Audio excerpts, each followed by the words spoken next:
Aduh, ini pilihan yang sulit Mbak Reni. Memilih atau dipilih? Ayo Bapak, bisa Bapak. Ya kita dalam konteks ilmu harus selalu merasa bodoh Mbak. Amal atau bertindak harus berbasis ilmu ya. Iya. Tapi kemudian kalau orang berilmu itu harus diamalkan ya. Ilmu amaliyah dan amal ilmiah kira-kira begitu kalau dirumuskan secara singkat. Setidak-tidaknya harus punya 3 kompetensi. Berpikir logis, berpikir kritis, dan berpikir kreatif. Kreatif.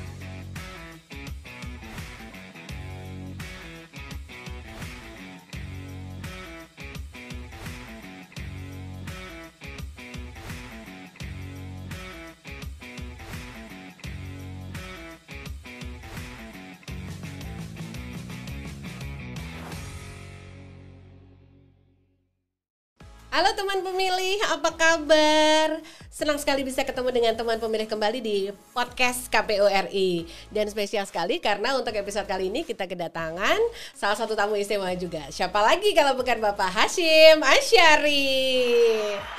Yeay, ada tepuk tangannya loh.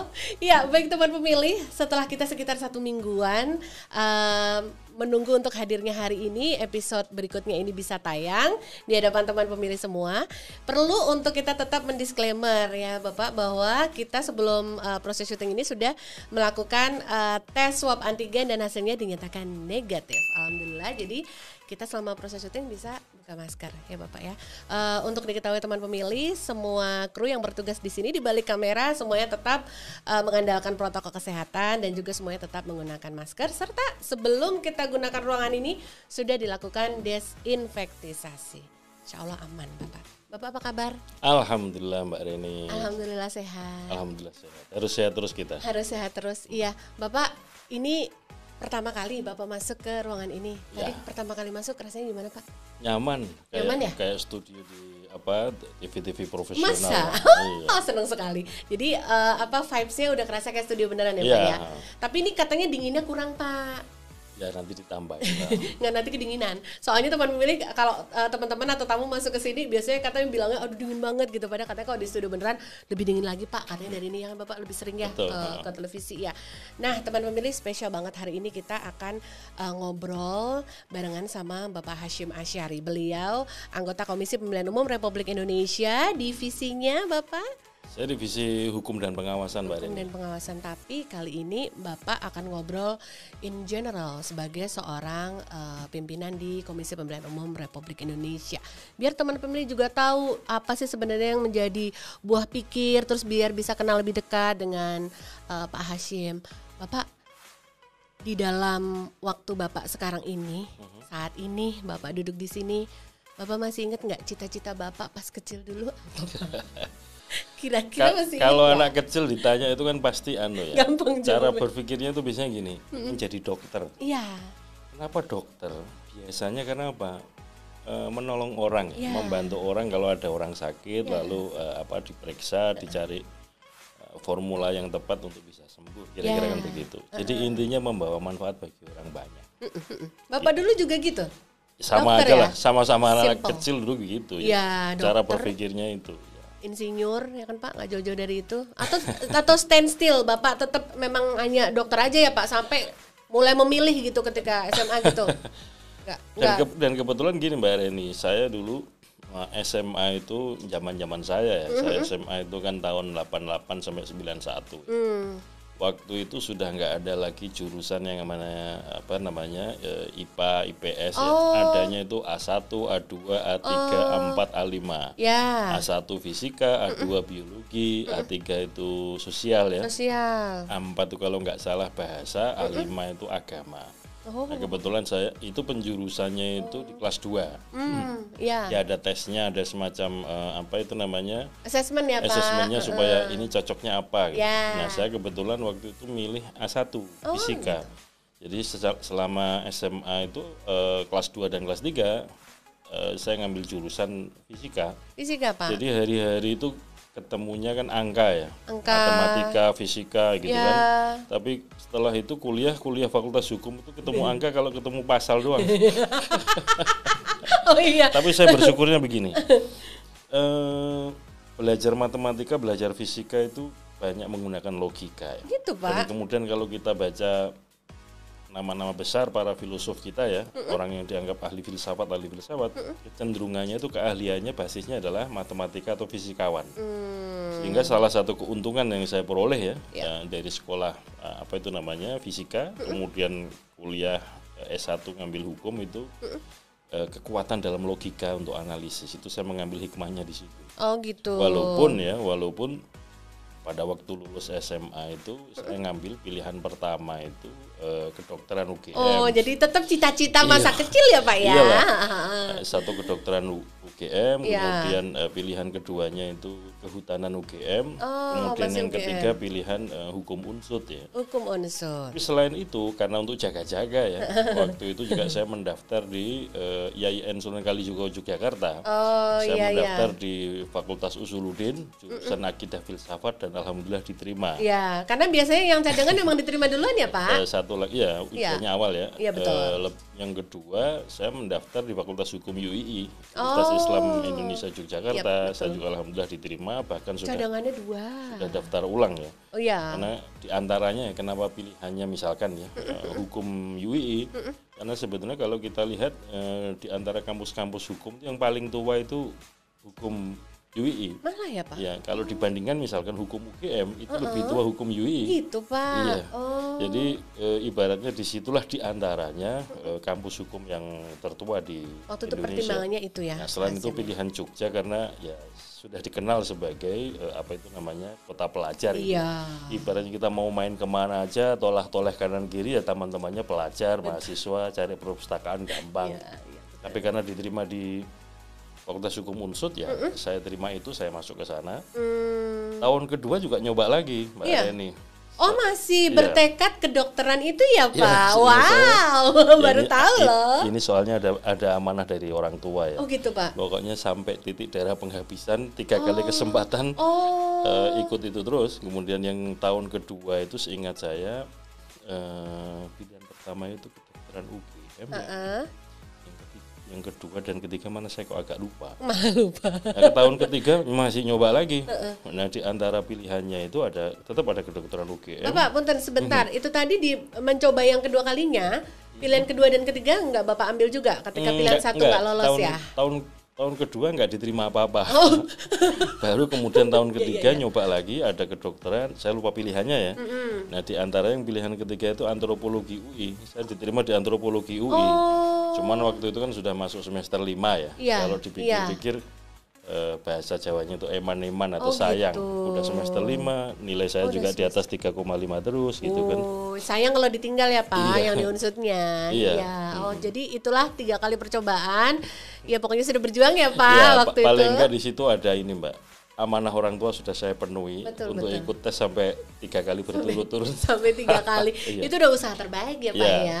Jadi memang jalan hidupnya mungkin memang digariskan sebaiknya memang di hukum ya, Bapak ya. Ya namanya hidup kan ditentukan oleh 2 hal, Mbak Rini. Yang pertama itu namanya garis tangan ya. Yang kedua campur tangan. Campur tangan itu istilahnya ikhtiar berusaha. Sudah kalau memang garis tangannya memang itu ya sudah kita ikuti garis tangan itu. Insya Allah ada hikmah di balik itu semua. Ketika garis tangan nggak bisa dicampur-campur ya sudah kita ikuti ya, Pak ya. Itu nasihat yang bijak teman pemilih. Jadi ya kalau emang garis tangannya sudah berkata demikian dicampur-campuri, di ikhtiari ternyata belum dapat juga ya nggak apa-apa ya, Bapak. Tetap berkah gitu. Tetap positif dan juga tetap mensyukuri ya, Pak ya. Pasti hidup harus positif, harus berprasangka baik. Iya. Jadi istilahnya kan sering kita kenal ya, nggak ada kegagalan, yang ada adalah kesuksesan yang tertunda kan. Amin. Nah, kalau kita selalu berpikiran, bertindak, berpikir positif ya, positive thinking, berhusnudon, berprasangka baik, itu insya Allah dalam hidup itu nggak ada beban yang penyesalan gitu, nggak ada. Selalu kita menatap masa depan itu dengan optimis. Yang sering saya gambarkan pada teman-teman itu begini, termasuk mahasiswa kita, Mbak Reni ya. Mungkin Mbak Reni dulu di kelas juga masih ingat ya. Sebentar disclaimer Pak Hakim. Jadi walaupun saat ini di tahun 2002 nasib 2022 nih. Oh ya, 2022 Nasib itu menggariskan Pak Hasyim kita wawancarai di podcast KPRI, tapi sejatinya kembali ke 23 tahun yang lalu beliau itu dosen saya di Fakultas Hukum Universitas Diponegoro. Dan juga pacarnya Mbak Reni yang sekarang jadi suaminya juga mahasiswa saya. Bukan Pak, bukan. Ini saya harus sungkem dulu. Jadi beliau sebenarnya adalah guru saya ketika masih mahasiswa dulu. Ya betul teman pemilih, saya menua dengan cepat. Beliau yang tidak menua-menua, jadi kelihatan sebaya. Iya Pak. Bedanya lanjut, kan Pak. gini, kalau dosen kan hari-hari tiap tahun kan yang masuk mahasiswa baru itu muda-muda terus kan. Makanya dosen tuh awet muda karena setiap hari ketemu mahasiswa muda-muda terus. Iya betul. Teman-temannya muda-muda Pak. Iya. Ya sekitarnya muda-muda betul. Jadi kebawa semangatnya, kebawa gitu. Pergaulannya juga jadi kerasa masih kayak muda ya Pak ya. Nah Pak Hasyim, kalau ketika Bapak sudah mulai di masa kuliah. Dulu yang tadi tuh. Oh tadi masih ada loh. Memandang masa depan yang betul, optimis itu. Betul. Ibaratnya gini Mbak Reni, kalau kita naik mobil ya, apapun mobilnya, itu kaca yang paling lebar kan kaca depan tuh. Iya dong. Ya kan? Iya. Kemudian dalam rangkanya supaya kita menatap masa depan itu optimis ya. Lebih banyak menatapnya ke Iya, depan. pandangannya lebar, itu luas dan harus optimis. Ya. Tapi jangan lupa di sebelah kanan kiri dan di tengah itu ada yang namanya spion ya. Iya. Walaupun kecil-kecil, tapi sangat bermanfaat untuk melihat ke belakang. Artinya apa? Untuk melihat masa lalu itu ya dikit-dikit aja gitu. Dikit-dikit aja. Supaya istilahnya anak muda kan cepat move on Iya. Nggak boleh kemudian stay di situ aja. Iya, stuck di situ Ya, ya. tapi harus tetap melaju ke depan dengan cara pandang yang positif tadi itu, optimis itu. Filosofi spion mobil ya Pak ya, itu sebutannya. Jadi tetap lebih banyak memandang ke depan, memandang ke belakang juga tetap ada, tapi nggak usah sebanyak-banyak banget biar nggak kelamaan move on-nya ya. Nah Bapak, kalau ini mulai masuk akal nih ketika Pak Hasyim memilih terus meneruskan pendidikan di bidang hukum, melanjutkan juga S2-nya tidak jauh-jauh bidangnya, kemudian PhD-nya juga masih berkaitan, dan akhirnya Bapak memilih untuk selain menjadi akademisi akhirnya memilih untuk menjadi penyelenggara pemilu. Sebenarnya Pak, bicara jauh sebelum Bapak mungkin menapaki peran sebagai penyelenggara pemilu, karena teman pemilih pasti tahu nih kalau googling Bapak Hasyim Asyari sebelum di KPRI juga beliau adalah penyelenggara pemilu atau anggota KPU, ketua KPU di Provinsi Jawa Tengah. Nah, jauh sebelum menapaki ini semua Bapak pernah kepikir nggak di dalam benak Bapak konsep pemilu demokratis tuh seharusnya seperti apa Pak buat Indonesia? Jadi begini Mbak Reni, ini runtutannya kan kira-kira begini ya. Prinsip utamanya itu adalah ilmu itu harus bermanfaat. Ilmu bermanfaat itu seseorang ketika menguasai atau mempunyai kemampuan keilmuan tertentu itu harus diamalkan ya. Supaya apa? Kehidupan itu bayangan ilmuwan itu kan supaya ideal sebagaimana konsep yang ada di ilmu pengetahuan ya. Mbak Reni mungkin pasti ingat guru besar kita almarhum Profesor Sajipto Raharjo ya. Prof. Cip itu ketika mengakhiri masa jabatannya sebagai guru besar di Fakultas Hukum Undip, dan beliau kan dikenal sebagai pegawainya hukum progresif ya. Nah, Prof. Cip itu mengakhiri masa jabatan sebagai guru besar itu menyatakan dalam pidato ilmiahnya itu judulnya kira-kira begini.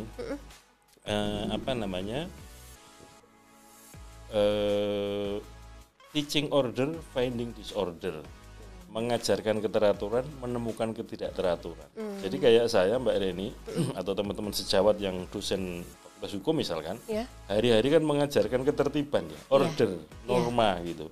Tapi mungkin di dalam kelas ketika kita berinteraksi atau begitu keluar dari kelas, yang sering kita temukan kan disorder ya, ketidakteraturan dan segala macam. Nah, itulah tugasnya para ilmuwan, para akademisi itu tidak boleh hanya sekedar berhenti di kelas-kelas.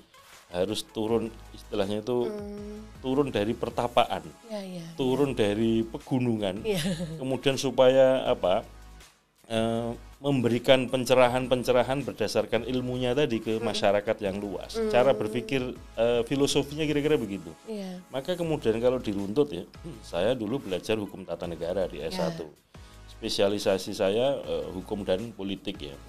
Nah, karena kalau kita baca hukum buku-buku pengantar ilmu hukum ya, di antaranya yang paling klasik ya, kita S1 itu kita baca bukunya Van Apeldoorn itu, terjemahan bahasa Belanda ke bahasa Indonesia pengantar ilmu hukum. Itu ketika beliau menulis tentang apa hubungan ilmu hukum dengan ilmu politik, titik temunya di hukum tata negara. Ibaratnya hukum tata negara itu kalau tubuh manusia ya, itu adalah kerangkanya, tapi darah dan dagingnya itu ilmu politik. Maka dari situlah setelah S1 saya belajar ilmu politik. Setelah belajar ilmu politik, nah disitulah kemudian saya belajar yang namanya political behavior, perilaku politik, voting behavior, perilaku memilih, kemudian teori tentang sistem kepemiluan, teori kepartaian dan seterusnya itu. Saya belajar secara mendalam ya dari segi darah dagingnya itu di situ. Walaupun ketika sekolah sarjana hukum kan sudah tahu ya tentang sudah dipelajari juga tentang apa sih pemilu, apa demokrasi dan seterusnya. Dan kemudian ketika saya sekolah S2 itu menyadari bahwa ternyata ilmu politik juga tidak sendirian. Ketika mau belajar perilaku memilih, ada pelajaran tentang psikologi, tentang statistik ya. Kemudian kamu mempelajari budaya politik, budaya demokrasi, kita meminjam ilmu antropologi ya.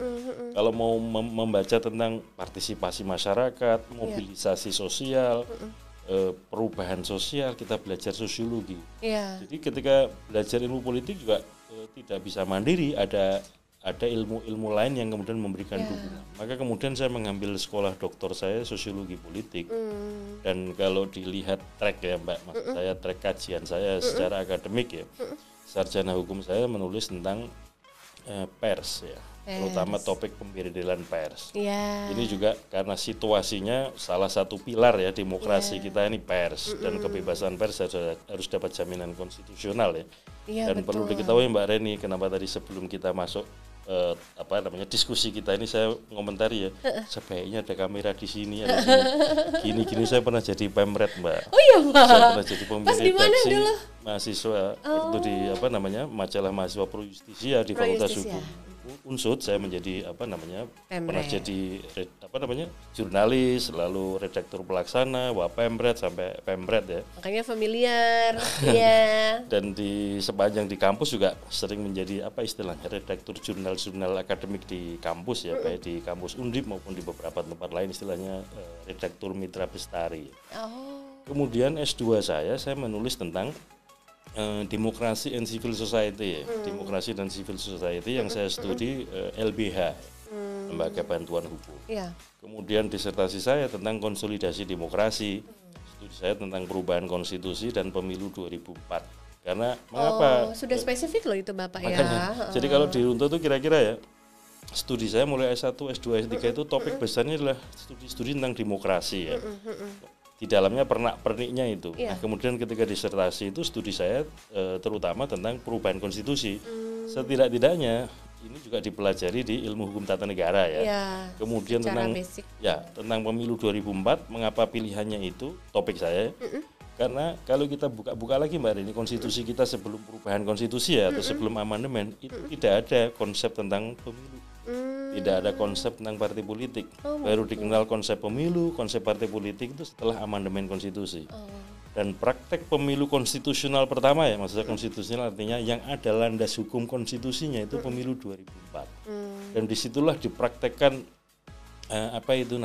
katakanlah ya, konsistensi sistem pemerintahan presidensial. Salah satu ciri-ciri pemerintahan presidensial itu kan presiden dipilih langsung oleh rakyat lewat pemilu. Dan disitulah pertama kali dipraktekkan pemilu 2004 ya. Makanya itu saya jadikan topik studi. Nah, salah satu keuntungan saya ya, katakanlah ini keberkahan hidup saya begini, saya mempelajari itu dan saya mempraktekkan. Karena waktu pemilu pertama kali, Pilpres pertama kali 2004, saya berkesempatan menyelenggarakan itu di Jawa Tengah, menjadi anggota KPU Provinsi Jawa Tengah. Itu salah satu keberkahannya. Oleh karena itu Mbak Reni ya, kalau bicara tentang pemilu demokratis tadi itu ya, itu indikator utamanya itu yang sering disampaikan oleh para ahli dan sering saya kutip, saya sampaikan adalah predictable procedure but unpredictable result. Ya.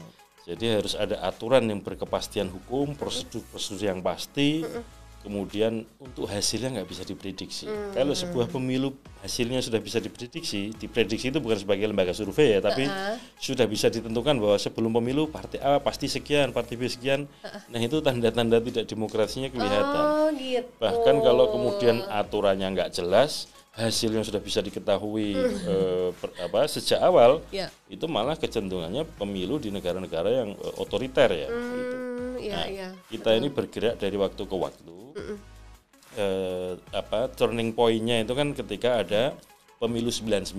Makanya dalam kajian saya sebut pemilu 99 itu pemilu transisional atau pemilu pada era transisi demokrasi dari rezim atau dari sistem, katakanlah sistem politik yang sering dinilai otoriter, kemudian menuju atau menghantarkan kepada sistem yang lebih demokratis, itu pemilu 99. Karena hasil pemilu 99 ini, MPR-nya misalkan, itulah yang kemudian melakukan serangkaian amandemen konstitusi. 4 tahun sidang berturut-turut ya, 98,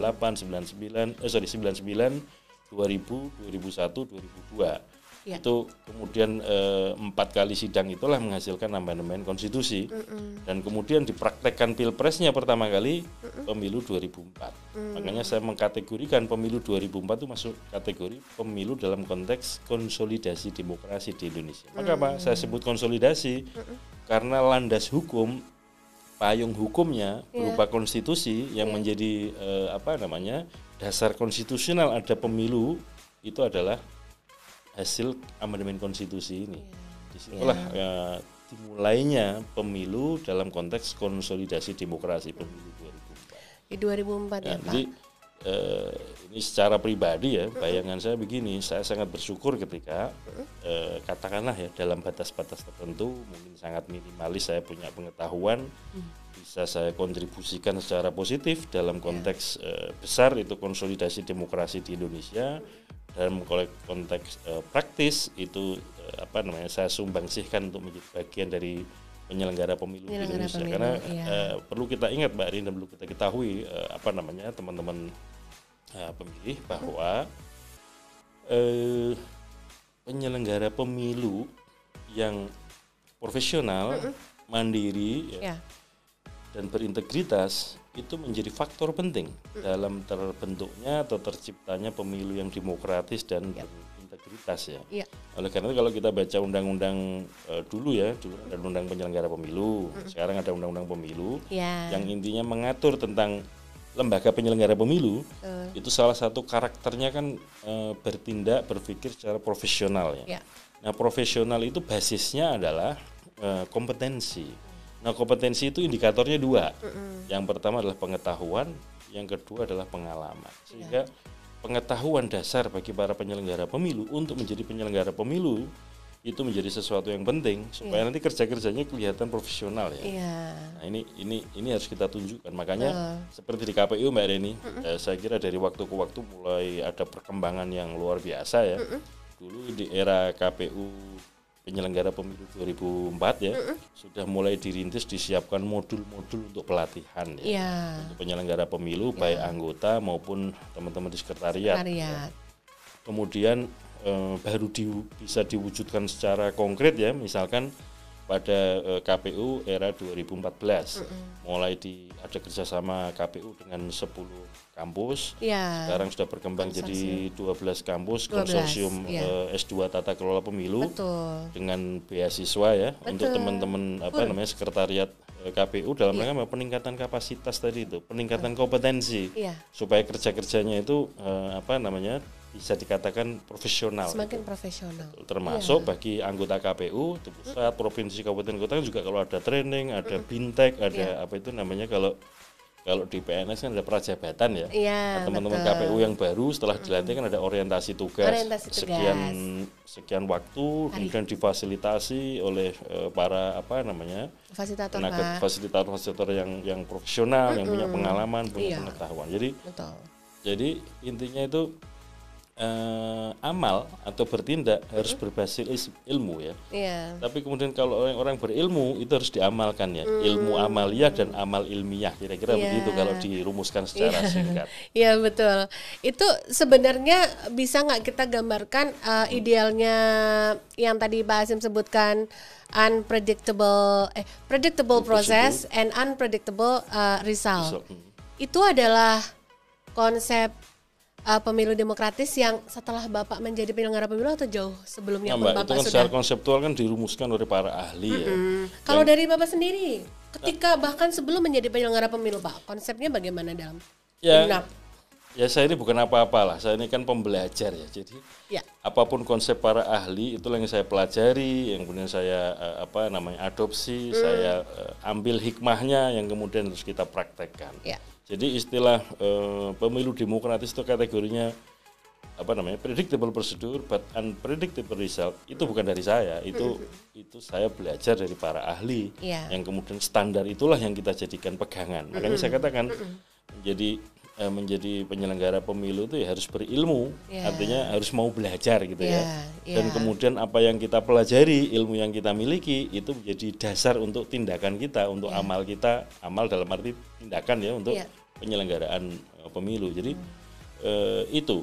Nah yang kedua pada tingkat teknis begini Mbak, indikator demokrasi itu di sebuah negara atau di sebuah sistem politik ya, indikatornya itu dua.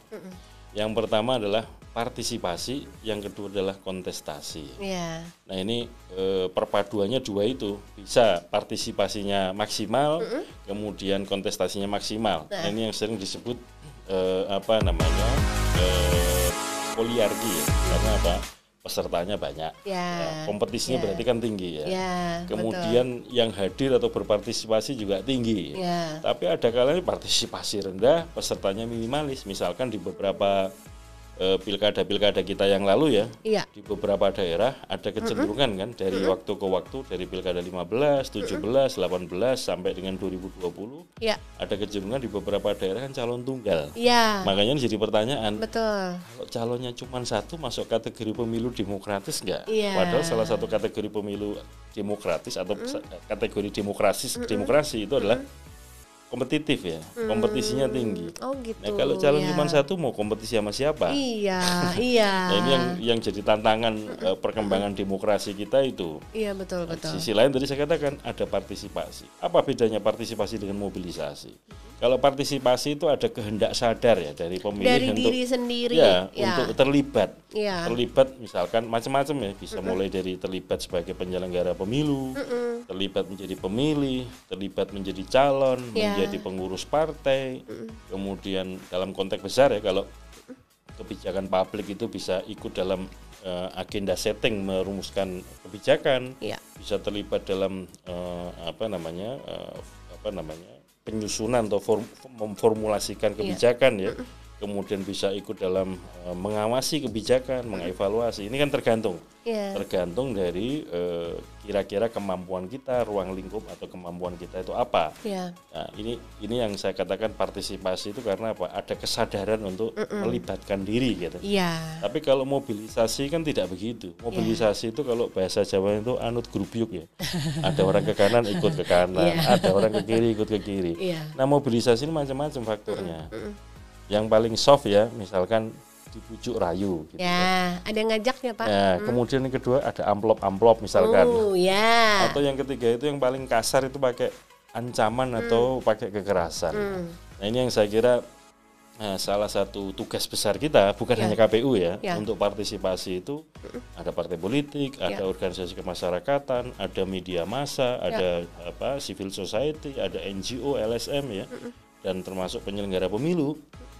Bahwa orang terlibat dalam pemilu, terutama pemilih untuk ikut hadir memilih dan seterusnya, itu adalah bagaimana membangun kesadaran untuk hadir, untuk ikut serta atau ikut terlibat, bukan karena dorongan yang tadi faktor bujuk katakanlah ya, bujuk rayu dari luar dia Pak, atau amplop atau kemudian ancaman kekerasan.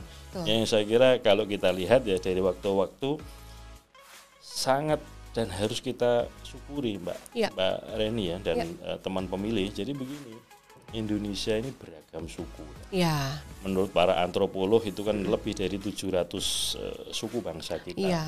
Pasti ada bahasa ibu ya. Betul. Tapi salah satu keuntungan kita itu dalam konteks kajian-kajian teori tentang multi etnik demokrasi ya. Demokrasi multi etnis, salah satu keuntungan kita itu apa? Sebelum negara ya resmi berdiri itu kita sudah selesai dengan urusan bahasa. Karena kalau kita lihat sejarahnya kan kita proklamasi 1945 ya. Iya. Tapi Sumpah Pemuda kan 1928 ya. Sudah ada kesepakatan antar anak bangsa kita menggunakan bahasa Melayu. Indonesia, bahasa Melayu sebagai bahasa Indonesia. Betul. Kalau logikanya biasanya demokrasi kan lo pakai logika mayoritas, Mbak. Kalau mayoritas orang Jawa, lalu pilihan bahasa nasionalnya, bahasa Indonesianya adalah pakai bahasa Jawa, pusing juga kita kan. Sekarang ini kalau kita mungkin bikin teks ya, WA atau bikin email pakai huruf Jawa kan juga ini. Dan dalam pergaulan Nusantara istilahnya itu, lingua franca atau bahasa pengantar kita itu sudah pakai bahasa Melayu. Dan yang unik ya, Mbak. Nah, mungkin teman-teman pemilih juga sudah pernah baca ya. Jadi bahasa Melayu yang kita gunakan itu rumpunnya dari bahasa Melayu Riau Lingga. Yang itu katakanlah ya sebuah kerajaan kecil, tapi disitulah ada orang yang kita sering mendengar penggubah atau pencipta Gurindam 12 itu. Siapa namanya? Raja Ali Haji ya. Kalau kita ke Kepri, ke Tanjung Pinang, kemudian kan nyebrang pakai perahu gitu, kita bisa ziarah ke makamnya beliau. Yang di Lingga itu ya, Pak ya? Iya. Bukan. Malah bukan di Lingga ya? Pulau-pulaunya Pulau Penyengat ingat saya namanya. Nah, itu nyebrang pakai perahu sedikit lah dari dari daratan besar, daratan utama. Nah, beliaulah orang pertama yang menyusun kamus bahasa Melayu. Gitu. Mengapa kemudian namanya legendaris dalam konteks pembentukan bahasa nasional, bahasa Melayu sebagai bahasa nasional di situ. Ini satu keuntungan bagi perkembangan demokrasi kita yang multi etnik ini ya. Punya satu bahasa pengantar, bahasa pergaulan yang bisa disepakati dan digunakan.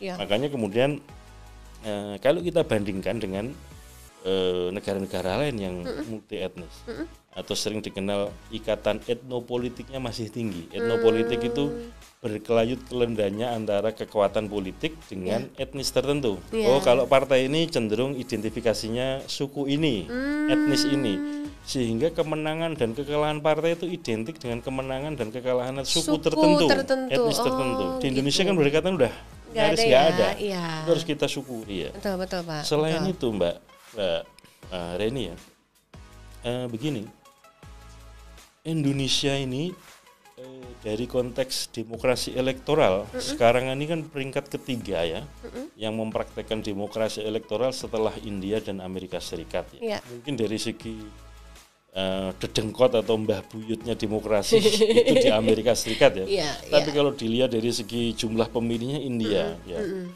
Seingat saya, catatan saya waktu saya hadir International Conference IMBIS, Electoral Management Body, KPU sedunia di sana.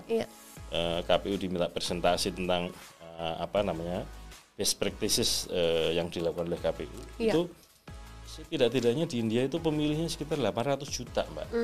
Nah, kalau Indonesia terakhir ya pemilu 2019 kemarin kan sekitar 190-an juta ya. Itu kan cuman katakanlah hampir 20%-nya lah. Dari pemilihnya India ya. Tapi Indonesia ini peringkat ketiga demokrasi elektoral terbesar di dunia. Yang saya kira ini penting ya, bukan apa-apa.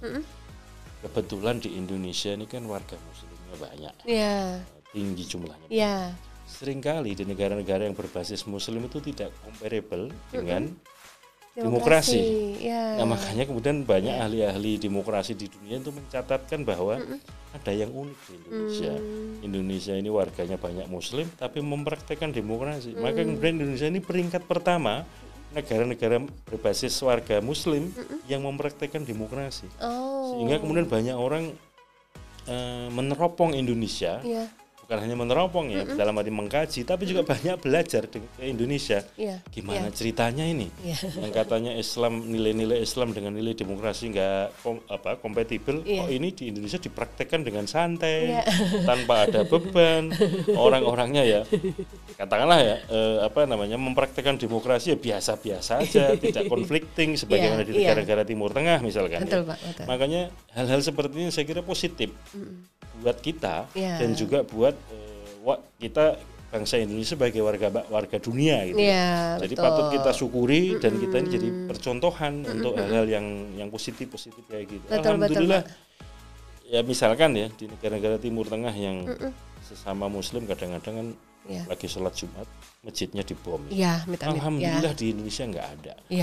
Kekerasan politik yang sifatnya kayak menculik antar tokoh politik di Indonesia alhamdulillah nggak ada. Tidak pakai. Nah itu artinya sesuatu perkembangan positif bagi konsolidasi demokrasi di Indonesia. Walaupun mungkin masih ada catatan-catatannya ya, misalkan beberapa waktu yang lalu muncul buku kajian tentang demokrasi for sale in Indonesia gitu. Kayak enak juga kan bacanya. Ini kayaknya kayak diskon akhir tahun gitu. Demokrasi diperjualbelikan dengan murah. Itu isinya memang benar-benar literally seperti judulnya, Pak ya. Ya, jadi dia menggambarkan tentang praktek-praktek istilahnya itu food buying ya, jual beli suara. Nah, ini yang kemudian merendahkan faktor partisipasi tadi itu. Makanya kemudian faktor partisipasi walaupun patut kita syukuri ya, pemilu serentak kemarin kita kan angkanya sekitar ya hampir 82% lah ya.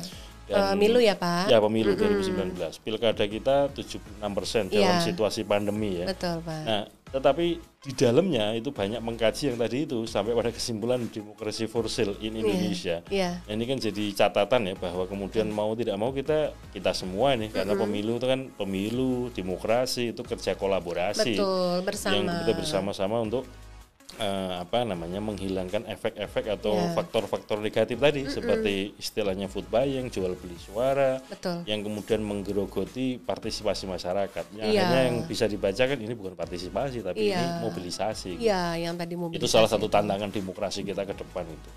Baik. Nah, teman pemilih seru ya kalau ngobrolnya sama akademisi, literasinya luar biasa banyak loh yang bisa dibagi loh. Ya, dan teman pemilih, ini kalau obrol seperti ini sangat mungkin banget terjadi banyak knowledge yang bisa kita dapetin karena ya memang gak lepas, memang beliau dulu dari awal kesehariannya memang juga akademisi. Pak, ngobrol-ngobrol soal bagian dari hidup Pak Hasyim yang memang sebagai akademisi. Pak, boleh kilas balik ya kehidupan di kampus ya. Jadi gini Pak, kalau mahasiswa itu kan kadang-kadang suka punya dosen-dosen favorit sendiri-sendiri gitu ya Pak ya. Misalnya, dosen favoritku ini karena ngajarnya enak. Dosen favoritku Bu ini karena ngajarnya gini. Omong-omong Pak, kalau dosen itu making favoritism nggak Pak? Ada kayak, aduh nih mahasiswa top nih, kebanggaan nih gitu ada nggak sih Pak? Rumpi-rumpi dong Pak di kalangan akademisi Pak. Kalau saya gini Mbak, dosen itu ibaratnya juga kayak guru juga ya. Iya.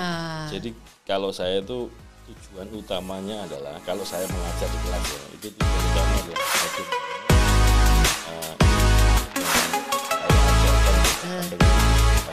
itu aja. Jadi soal nilai, soal ini itu nomor kesekian. Bagi saya yang penting mahasiswa bisa paham. Dan pilihan-pilihan kata atau strategi yang tepat supaya mudah paham itu yang saya utamakan. Nah yang kedua, sering saya sampaikan gini Mbak Reni. Ini terutama karena saya mengajar di Fakultas Hukum ya. Anak-anak mahasiswa Fakultas Hukum itu setidak-tidaknya harus punya 3 kompetensi. Yang pertama itu harus punya kemampuan berpikir, istilah saya ya, berpikir logis, berpikir kritis, dan berpikir kreatif. Karena logis itu supaya jalan pikiran kita ini nalar ya. Nalar. Ada logis itu ada basis-basis reasonableness lah, masuk akal nggak sih cara berpikirnya. Kemudian kemampuan berpikir kritis itu kan mempertanyakan segala sesuatu. Disitulah kuncinya filsafat itu. Filsafat sebagai ilmu kritis itu karena mempertanyakan segala sesuatu. Makanya kan orang Belanda teoritisi Belanda itu selalu mengatakan begini, kalau kita mampu merumuskan perumusan masalah dengan baik, berarti separuh penelitian itu sudah selesai. Gitu. Karena kalau kita nggak mampu mengidentifikasi masalah, nggak mampu merumuskan, lalu mau nulis apa? Itu dimulai dari berpikir kritis ya. Misalkan dulu ya, sorry teman-teman pemilih ya, waktu pemilu 2004 pertama kali simbol warna KPU itu kan orange ya. Pertanyaan, kenapa orange? Supaya nggak menyamai dengan warna-warna yang digunakan oleh partai politik ya. Bahwa perkembangannya kemudian ada pakai orange, pusing juga kan kita. Masa mau pakai warna kelabu gitu. Kalau warna kelabu kan kayaknya pemilu suram gitu. Tapi ya sudahlah, tetap kita pertahankan orange. Dan kemudian teman-teman partai juga tahu rupa-rupanya kayaknya agak menghindari warna orange coraknya KPU gitu, supaya keajegan warna orange-nya KPU tetap terjaga. Nah yang ketiga, kemampuan berpikir kreatif. Kreatif itulah yang akan membuat atau membentuk atau mencipta sesuatu. Kreativitas itu. Nah, kreativitas itu seringkali gini Mbak Reni. Mbak Reni suka nonton bola enggak? Sepak bola. Jelas enggak. Paling enggak gini lah. Teman-teman pemilih kalau nonton sepak bola ya.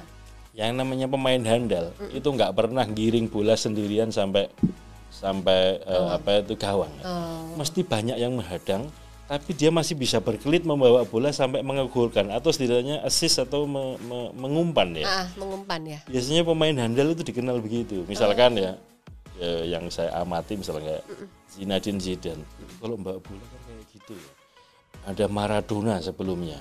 Ada Pele. Kemudian generasi-generasi berikutnya kan ada Ronaldo ya. Kemudian ada Messi. Yang belakangan ada Muhammad Salah misalkan. Itu kalau kita lihat nggak pernah orang-orang hebat itu, yang kreatif itu, tanpa dihadapkan pada situasi yang rumit atau sulit. Jadi kreativitas itu munculnya biasanya kalau kita menghadapi krisis, menghadapi tantangan yang berat. Makanya mahasiswa hukum selalu saya ajarkan itu.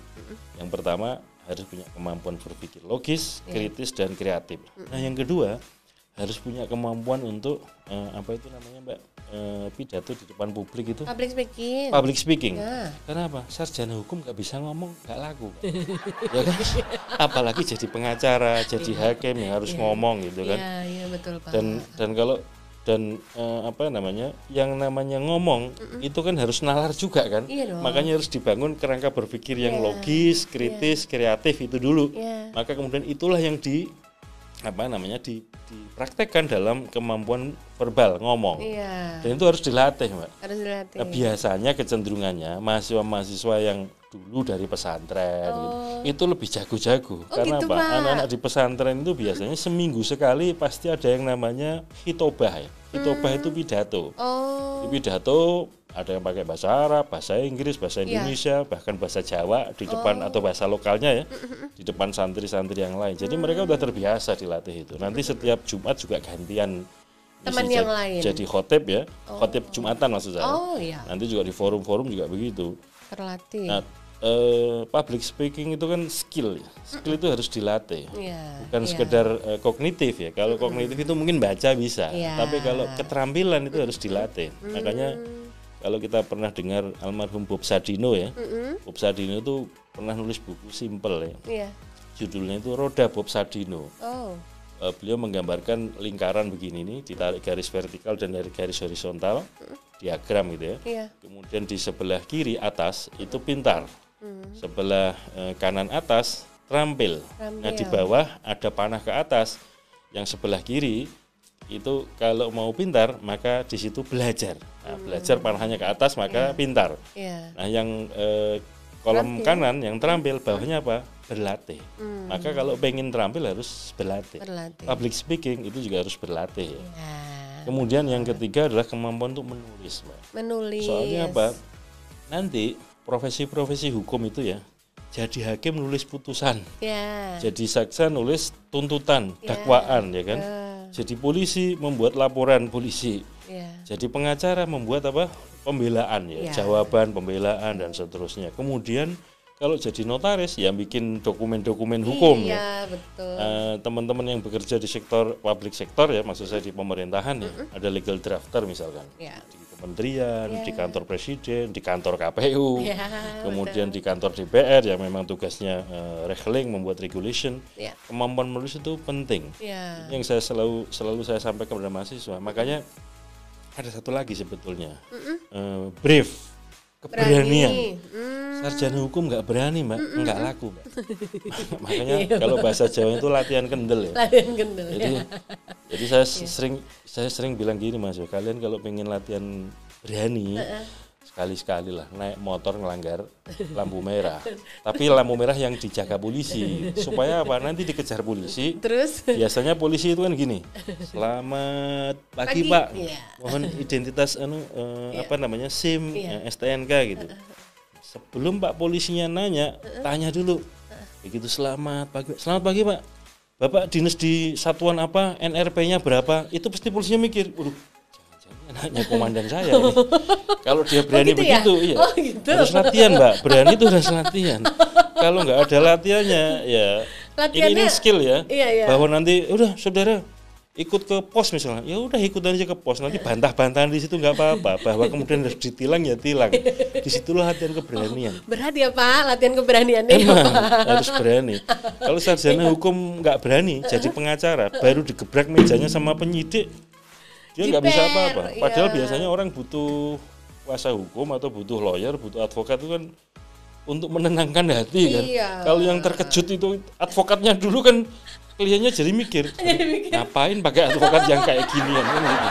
Ini kan perlu dilatih. Jadi berpikir ulang. Itu yang saya Mbak, saya gunakan untuk mengukur ya. Anak-anak mahasiswa yang ikut kelas saya. Di antaranya itu saya minta untuk nulis, nanti presentasi. Nah, dari situ saya bisa melihat kan kemampuan berpikirnya gimana itu.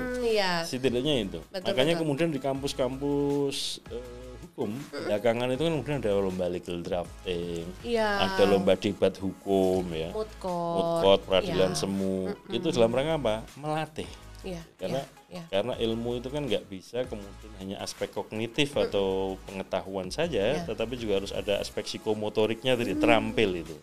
Ibaratnya gini guyunan saya, kalau ada anak-anak mahasiswa teknik elektro misalkan ya, kalau Anda nggak pernah masuk laboratorium dan nggak pernah kesetrum listrik, Anda itu nanti sarjana sastra listrik, bukan sarjana teknik listrik.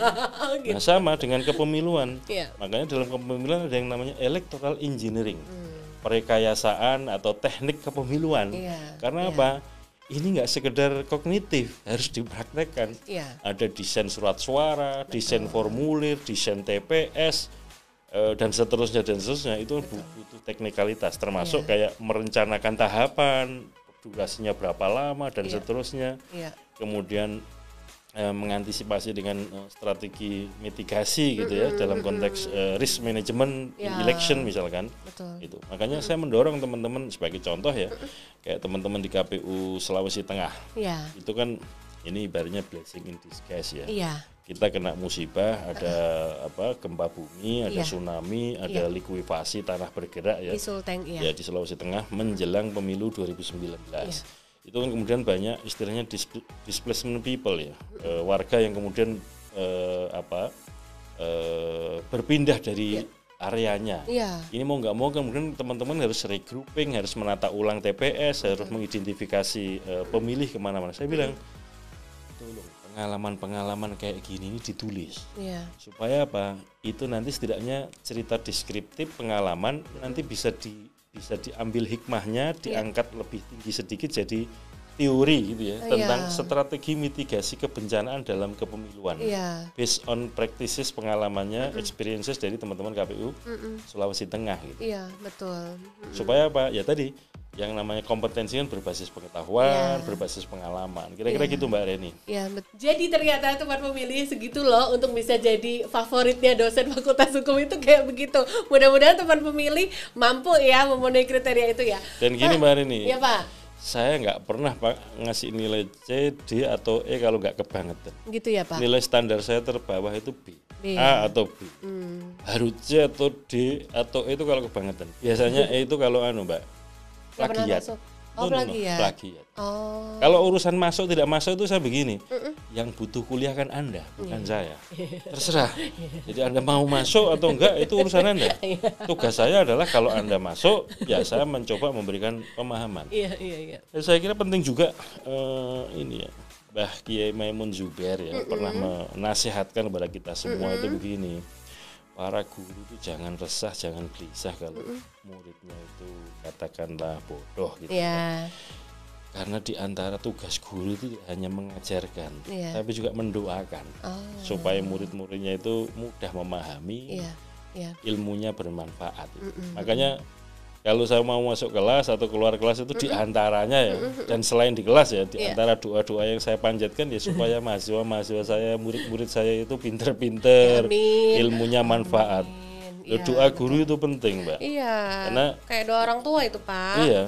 Misalkan kayak di pondok-pondok pesantren itu kan yang standar ya, kitab yang diajarkan itu adab atau tata krama belajar.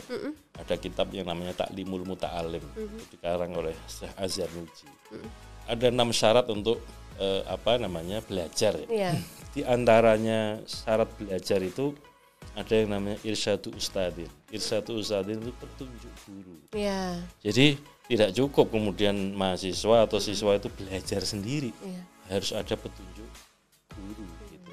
Ada yang membimbing ya. Jadi 6 syarat dalam belajar itu diantaranya ini dalam bahasa Arabnya kira-kira dukain itu cerdas ya, artinya punya akal lah. Kalau mau belajar harus punya akal.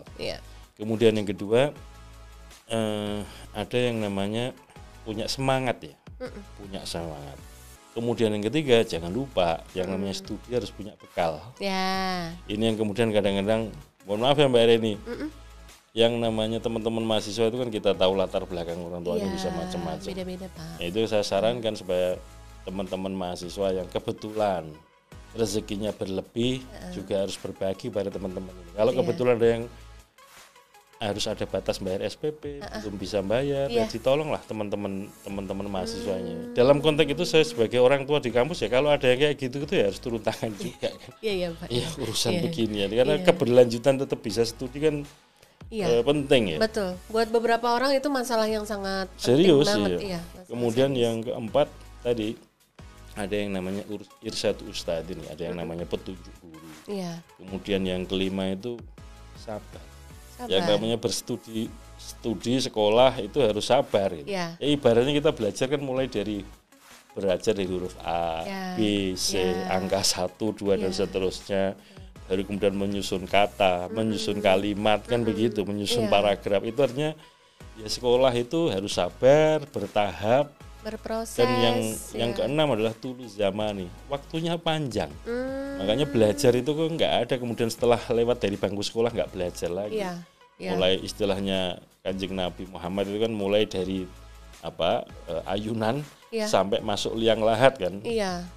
Durasi waktu kita belajar itu masih begitu. Boleh belajar ya, misalkan walaupun ya saya sehari-hari dosen mengajar home base saya di situ ya. Tapi yang namanya belajar harus tetap saya lakukan, Pak. Yang namanya ilmu kan berkembang, teori berkembang. Nah, kalau yang saya baca yang ini buku-buku itu terus, buku-buku lama terus misalkan. Sementara resource ya. Open sources misalkan buka internet apa segala macam sudah sangat luas ya. Tiba-tiba mahasiswa-mahasiswa yang saya ajar lebih advance ya bacaannya. Oh gitu Pak. Apa nggak malu saya? Iya dong. Kan kita harus ngikutin juga. Betul, sama dengan kayak di KPU ini perkembangan demokrasi juga luar biasa, perkembangan pemilu juga luar biasa. Dinamis sekali. Kita harus tetap belajar supaya kemudian KPU ini mengikuti perkembangan zaman. Misalkan mengikuti electoral engineering, inovasi-inovasi yang baru, perkembangan teknologi dan seterusnya perkembangan strategi yang digunakan. Misalkan kita nggak pernah membayangkan ada situasi pandemi COVID ya. Dan kemudian ketika kita dihadapkan pemilu atau pilkada harus jalan terus, tetapi ada situasi pandemi. Ini kalau tadi kembali ke tadi, kalau kita nggak punya kemampuan berpikir kreatif, Mbak Reni, ya nggak akan ada jalan keluar. Iya, Pak, ya. Dalam situasi kayak gitu maka kemudian kreativitas kita kan tertantang ya. Ini harus gimana? Harus bikin apa ini dalam situasi kayak begini. Makanya saya juga dalam diskusi-diskusi dengan teman-teman sejawat KPU di pusat, kemudian teman-teman di kesekjenan KPU, dengan KPU provinsi, kabupaten kota, selalu saya ajak berpikir kreatif itu. Ya mulai dari berpikir logis, berpikir kritis dan berpikir kreatif. Karena situasi yang kita hadapi itu biasanya itu di luar jangkauan hukum. Maksud saya begini, aturan dibikin Undang-Undang Pemilu 2017 ya. Nah ini digunakan untuk pemilu 2019. Nanti kalau tidak ada perubahan undang-undang, pemilu 2024 masih Undang-Undang 7 2017. Padahal ketika digunakan pemilu 2019 kita tahu, ada salah apa yang belum diatur misalnya. Betul. Mau tidak mau kan kita harus cari jalan kreativitas gitu yang menghadapi situasi itu. Termasuk nanti pemilu 2024 kalau kita bayangkan ya, dan cara berpikir kita antisipatif, menggunakan asumsi masih pandemi COVID, maka mau nggak mau strategi sebagaimana telah kita terapkan di Pilkada 2020, itu akan kita adopsi, kita gunakan untuk pemilu 2024, Pilkada 2024. Kira-kira gitu kan. Baik, itu dia. Nah, memang kompleks banget, hal-hal yang dinamis memang harus dihadapi dengan kemampuan yang itu tadi, berani untuk kreatif tapi tidak keluar dari dasar ranah hukumnya ya Bapak ya. Betul. Nah teman pemilih, kita udah seru banget nih ngobrol sama Pak Hasyim Asyari, dan nanti kita akan teruskan obrolan yang seru lagi. Tetap akan kita bisa kenal lebih banyak lagi apa sih ide-ide dan apa yang ada dalam kepala Bapak Hasyim Asyari. Tapi jangan kemana-mana ya, tetap berada di podcast KPU RI, hanya di kanal YouTube Komisi Pemilihan Umum Republik Indonesia.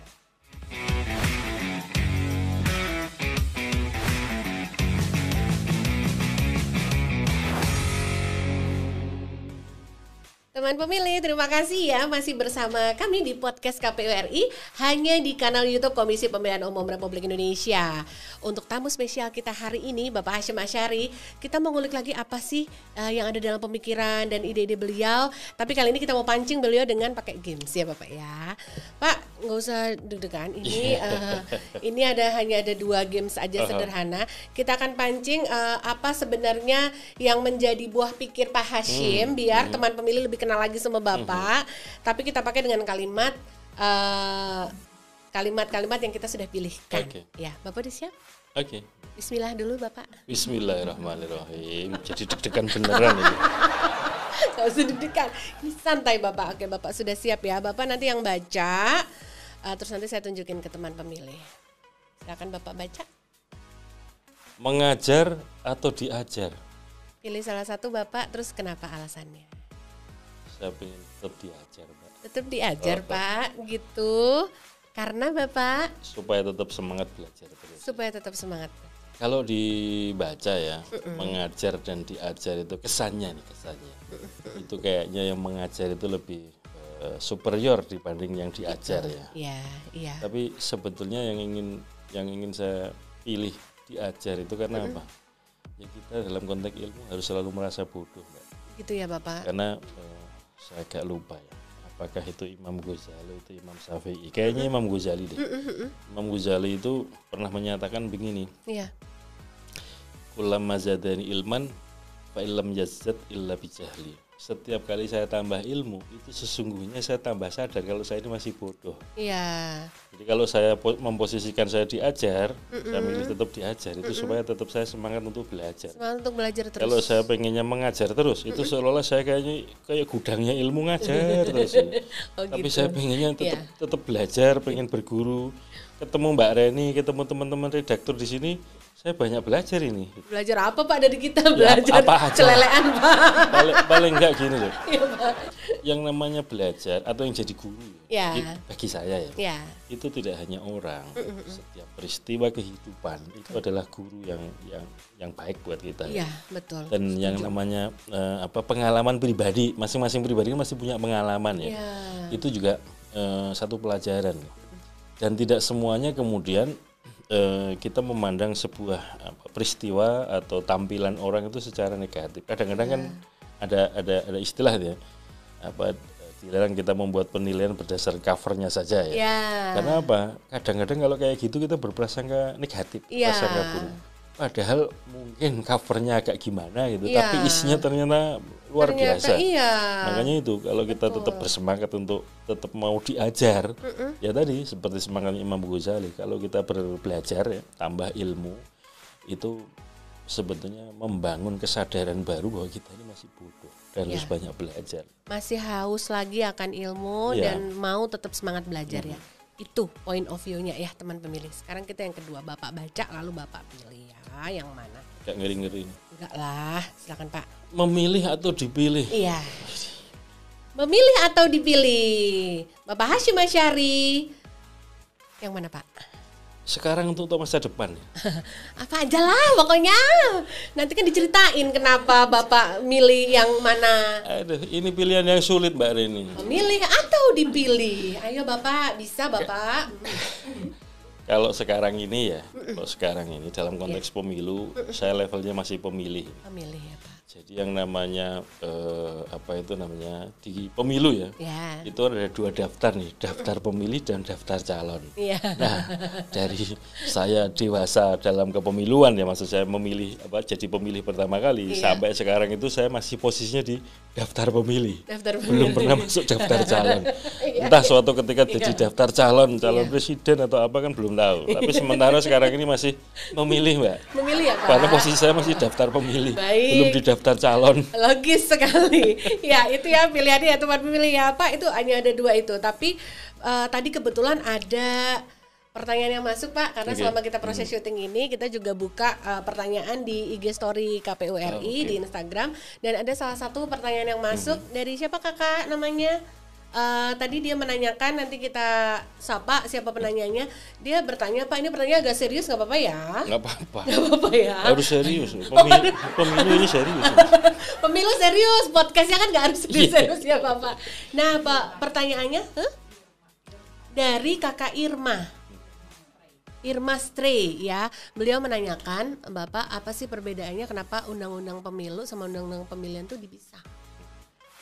Singkat gitu gimana Bapak? Saya sebetulnya nggak bisa jawab ini. Masa? Soalnya gini. Bapak Hasyim Asyari. Loh gini loh Mbak. Undang-undang itu kan wilayahnya bukan KPU yang bikin. Iya.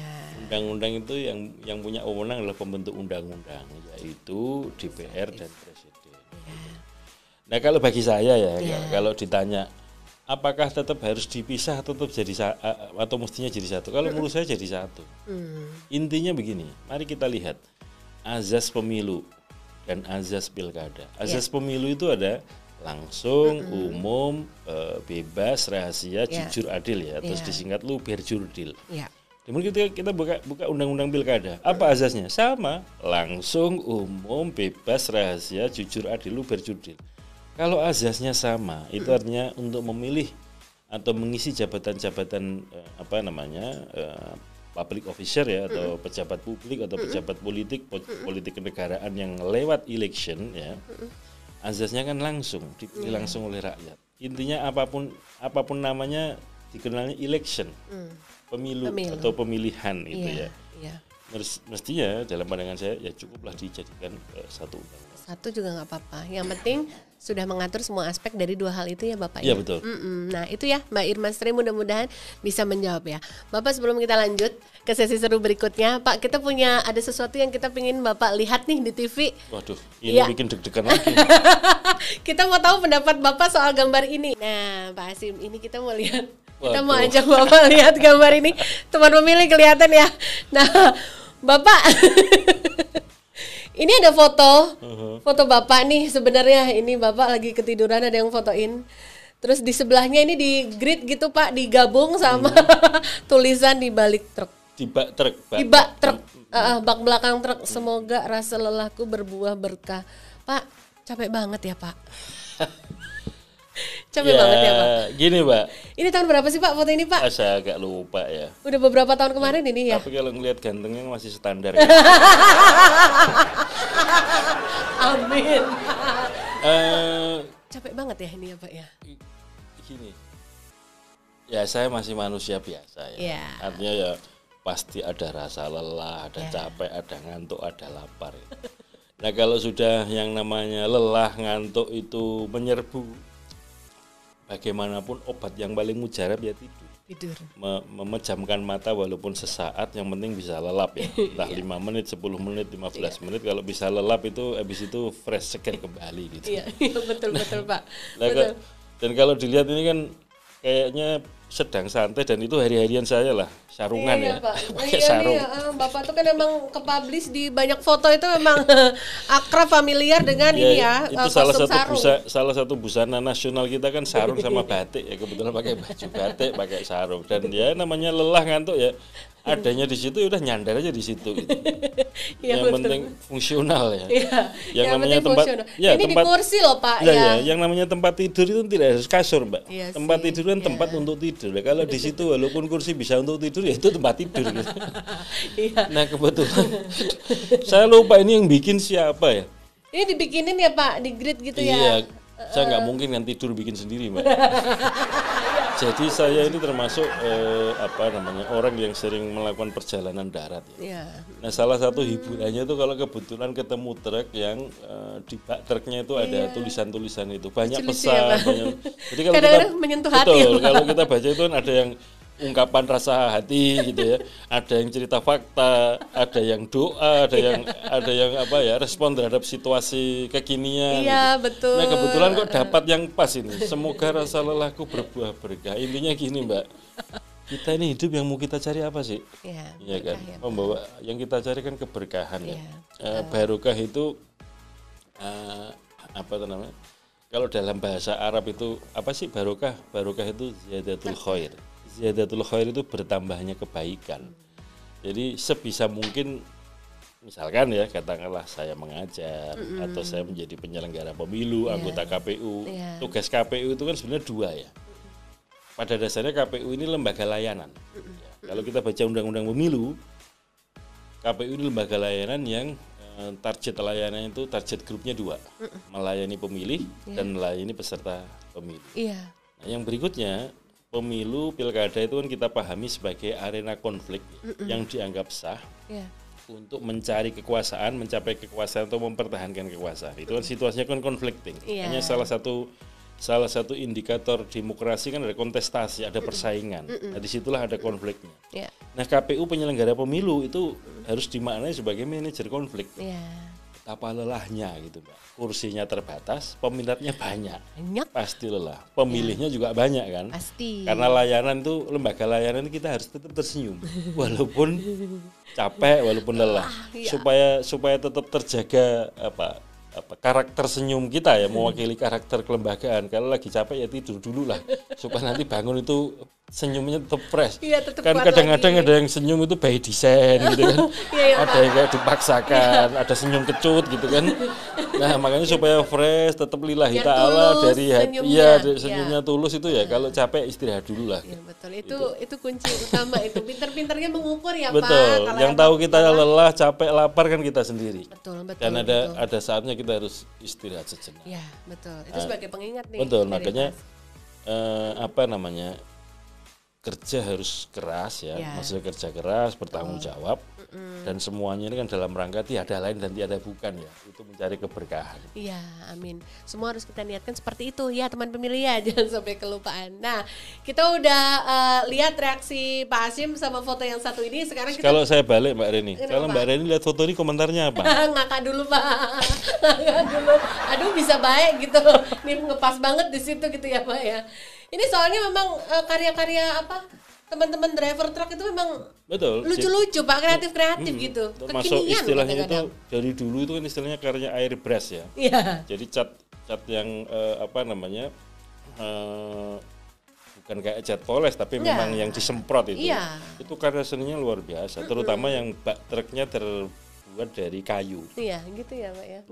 Tulisannya itu hiburan kok Pak. Jadi hiburan memang. Hiburan seneng. Kita juga seneng, pasti teman-teman juga sering tuh foto-fotoin kalau ada tulisan di. Itu diantara yang selalu saya ingat-ingat itu ya. Dan kalau buat cerita ke teman-teman itu apa Pak? Kesannya itu kayaknya agak nakal pikirannya. Tapi itu sebenarnya netral ya. Apa tuh Pak? Di tulisan Pak Truk yang saya ingat itu lali rupane eling rasanya. Lupa wajahnya, ingat rasanya. Itu kalau Itu salah satu tulisan di bak. Iya, konotasinya kan bisa negatif, bisa positif. Tapi kalau kita denger itu aja kan kesannya udah geli ya, Pak. Mas Hasyim ngomong apaan ini. Padahal itu saya kulaan atau ngambil dari tulisan di bak truk gitu.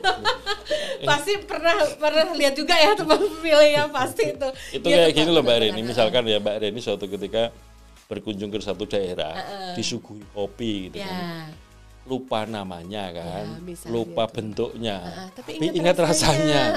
Pahitnya ngebekas gitu misalnya gitu. Oh kalau yang Arabica rasanya begini, kalau yang ini kok ada agak asem-asemnya. Iya betul. Kalau apa itu namanya, kopi yang mahal itu apa Mbak? Luwak.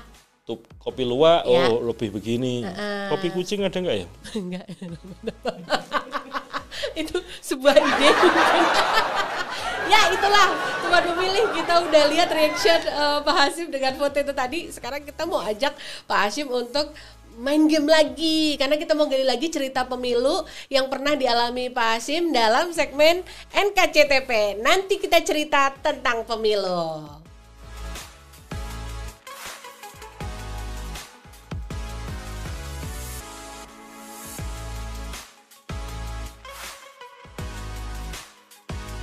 Nah teman pemilih, sampai juga kita di sesi NKCTP. Nanti kita cerita tentang pemilu. Sekarang kita akan mengajak Pak Hasyim untuk menggali lagi kenangan beliau tentang cerita yang pernah beliau alami semasa menyelenggarakan pemilu dan juga pemilihan selama sekian tahun terakhir ini beliau bekerja sebagai penyelenggara pemilu. Caranya sama seperti episode yang sebelumnya. Kita akan meminta Bapak untuk mengambil gulungan yang ada di dalam fishbowl ini.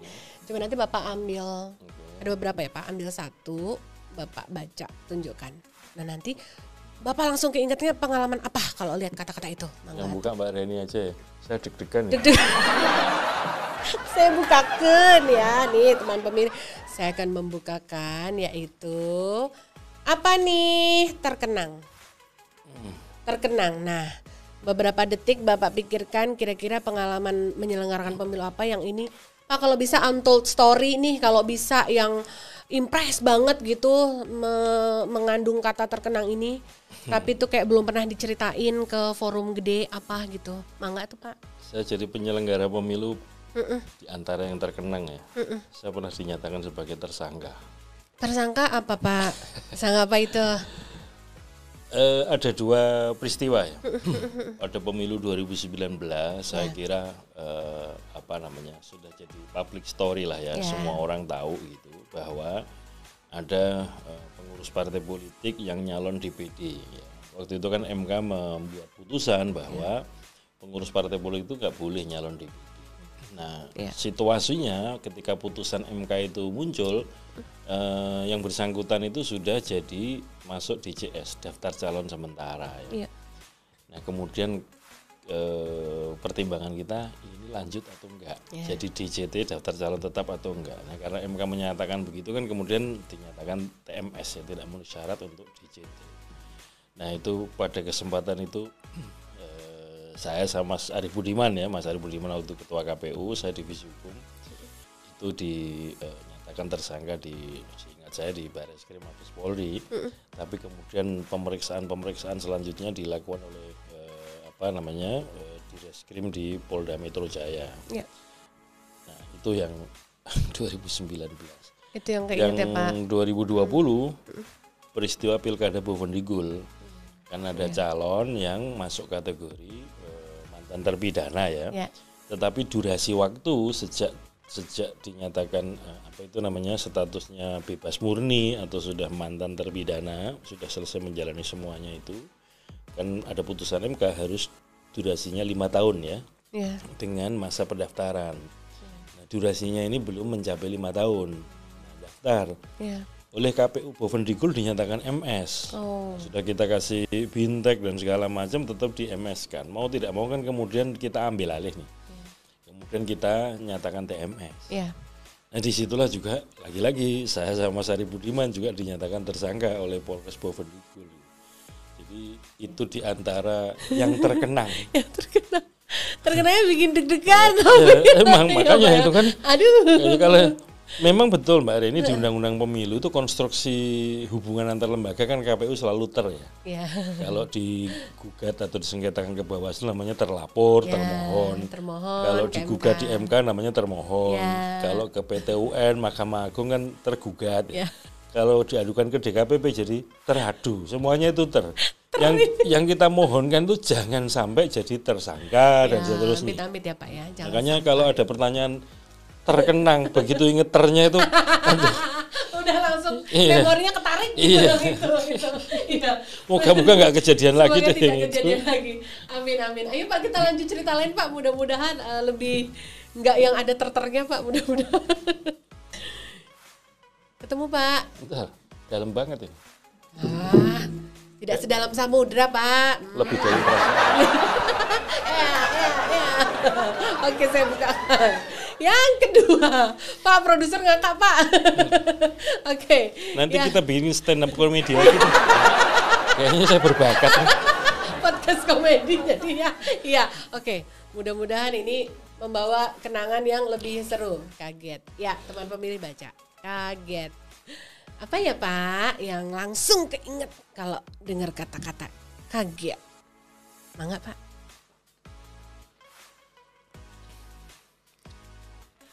Lagi milih. Soalnya saya orangnya nggak kagetan. Jadi agak lama ini. Nah ini hal yang baru ini. Jadi apa begitu ya? muncul kaget itu kan saya mikir, aduh, saya kaget tuh bagian apa ya? Suatu pengalaman menyelenggarakan pemilu tapi itu kayak wow, kaget, surprise, kaget aja. Oke lah, jadi begini. Pada waktu kita membayangkan ya, begitu baca Undang-Undang Nomor 7 2017, Ya, itu kan pemilu 2019 itu kan dikenal dengan pemilu serentak ya. Ya. Serentak apanya? Serentak pemungutan suaranya. Ya. Kita membayangkan begini Mbak, pada hari itu ya, tanggal 17 April 2019, hari Rebu, hari Ya. keramatnya pemilu Keramat.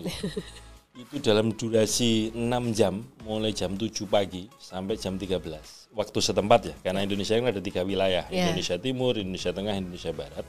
Sesuai wilayahnya masing-masing kan durasinya sama nih, 6 jam. sama-sama 6 jam.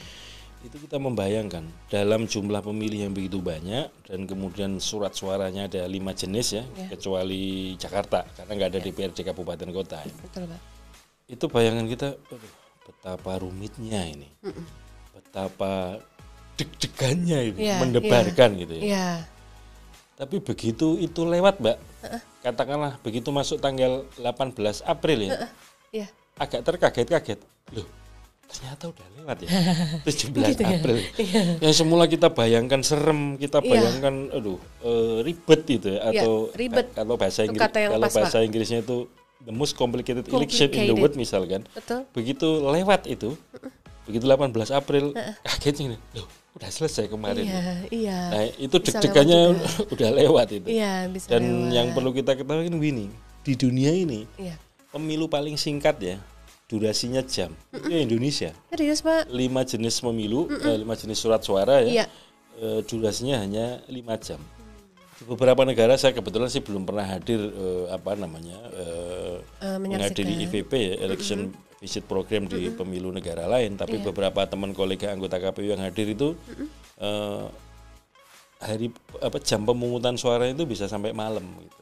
Jam pemungutannya ya Pak? Jadi durasinya lebih panjang. Lebih Nah, panjang. kita ini serentak pemungutan suara 6 jam. 6 jam. Dengan 5 jenis surat suara itu kan bayangannya ngeri kali ini. Iya, iya. Tapi begitu lewat tanggal 17 tuh kagetnya gini. Loh, Iya. sudah lewat ya, sudah selesai. Iya, Itu, Mbak ternyata Eni. bisa juga lewat ya.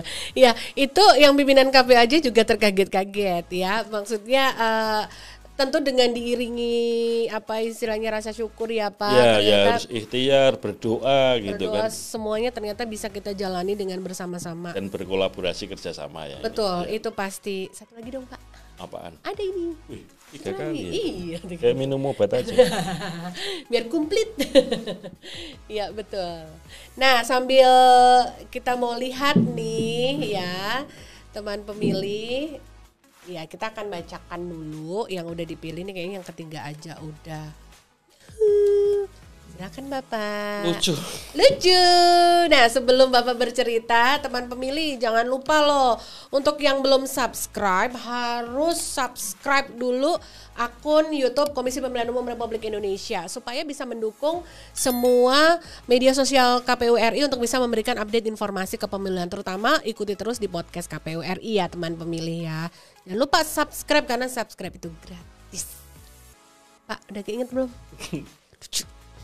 Di antara peristiwa kepemiluan ya yang lucu dan baru saya sadari itu ya karena saya pelakunya. Ya. Waktu sidang MK yang PHPU Pilpres ya. Ya. Ternyata saya sempat tertidur dalam sidang. Serius. Dan itu jadi apa? Viral. Aduh. Viralnya tuh gini nih. Udah duduk di depan, sudah pilihannya pakai batik paling bagus, pakai peci, tapi kalau udah ketiduran ya manusia biasa gitu. Sampai ada di video-video di film-film itu di YouTube itu nanti bisa dicari sendiri ya. Sampai ditepuk-tepuk sama Mas Pramono Ubed di belakang Pak? Saya. Ditepuk-tepuk itu juga gak bangun-bangun gitu. Jadi gini ceritanya ya. Di satu sisi kursi dalam ruangan sidang MK itu enak, gitu. Nyaman kan. AC-nya juga nyaman gitu. Ademnya itu pas gitu kan. Itu satu hal ya situasi di ruang sidang MK. Di sisi lain kan kita udah capek ya, ini dan dalam konteks tertentu sebagai termohon, sebagai tergugat itu kan banyak mendengarkan kan. Mendengarkan keterangan pemohon, saksi gitu. Betul. Dan mohon maaf kadang-kadang keterangan dari saksi itu ya itu aja ngulang gitu. Jadi dalam situasi kayak gitu sambil memejamkan mata sedikit, menyimak gitu, gak taunya bablas. Dan celakanya kan semua televisi nasional merekam itu. Iya dong. Ya Allah. Sekali-sekalinya dalam sejarah ya Pak ya. Dan jangan lupa Pak Hasim, jejak digital gak hilang. Gak hilang betul makanya. Ada terus ya gitu tetap. Dan itu yang paling yang bikin gak enak gini Mbak. Gimana Pak? Adik-adik kelasmu itu di Fakultas Hukum Undip ya. Yang pernah saya ajar. Kalau saya kadang-kadang yang sering saya praktekkan kan begini Mbak, supaya anak-anak mahasiswa itu punya kemampuan tadi ya nulis, public speaking. Saya kuliah di pertemuan pertama, pertemuan kedua itu kan semacam kontrak belajar ya. Oh iya. Kita satu semester mau belajar ini, bukunya ini, kurang lebih capaian-capaian yang mau kita capai ini. Next kemudian saya siapkan 5 pertanyaan. Dan kemudian saya minta menjawab pertanyaan itu bukan model jawab. Pertanyaan itu menjadi bahan untuk nulis makalah. Oh gitu. Dan nyari jawabannya di undang-undang. Misalkan sedang bicara undang-undang mata kuliah hukum otonomi daerah misalkan. Maka undang-undang Pemda yang jadi rujukannya. Misal pertanyaan siapa sih pemerintah daerah, siapa sih pemerintahan daerah, siapa kepala daerah. Nanti mahasiswa tidak kemudian ngutip pasal tapi merumuskan itu dengan bahasanya sendiri tapi rujukannya ke situ. Pekan depan presentasi gantian. Nah kadang-kadang kan ada yang juga mahasiswanya tertidur ya. Oh gitu Pak, terus yang namanya ketiduran itu kan sebuah kenikmatan. Saya nggak pernah akan membangunkan mahasiswa saya yang tidur gitu. Gitu Pak. Dan itu kemudian ketika saya tertidur di sidang MK, lalu ada yang di Twitter yang pada mention ke saya itu gini, oh ini toh pantas dulu waktu kuliah begitu, maksudnya mahasiswa yang ketiduran itu karena sebuah kenikmatan ya. Coba bayangin, ada orang nggak bisa tidur minum pil ya Pak, minum obat sampai butuh bantuan. Obat tidur ya. Artinya tidur itu bisa tidur sebuah kenikmatan, jangan diganggu gitu. Iya betul. Dan siapa tahu sambil deg-degan loh Pak, padahal siapa tahu tidur di kelas itu dapat hidayah. Dapat ilmu dalam mimpinya kan nggak tahu kan.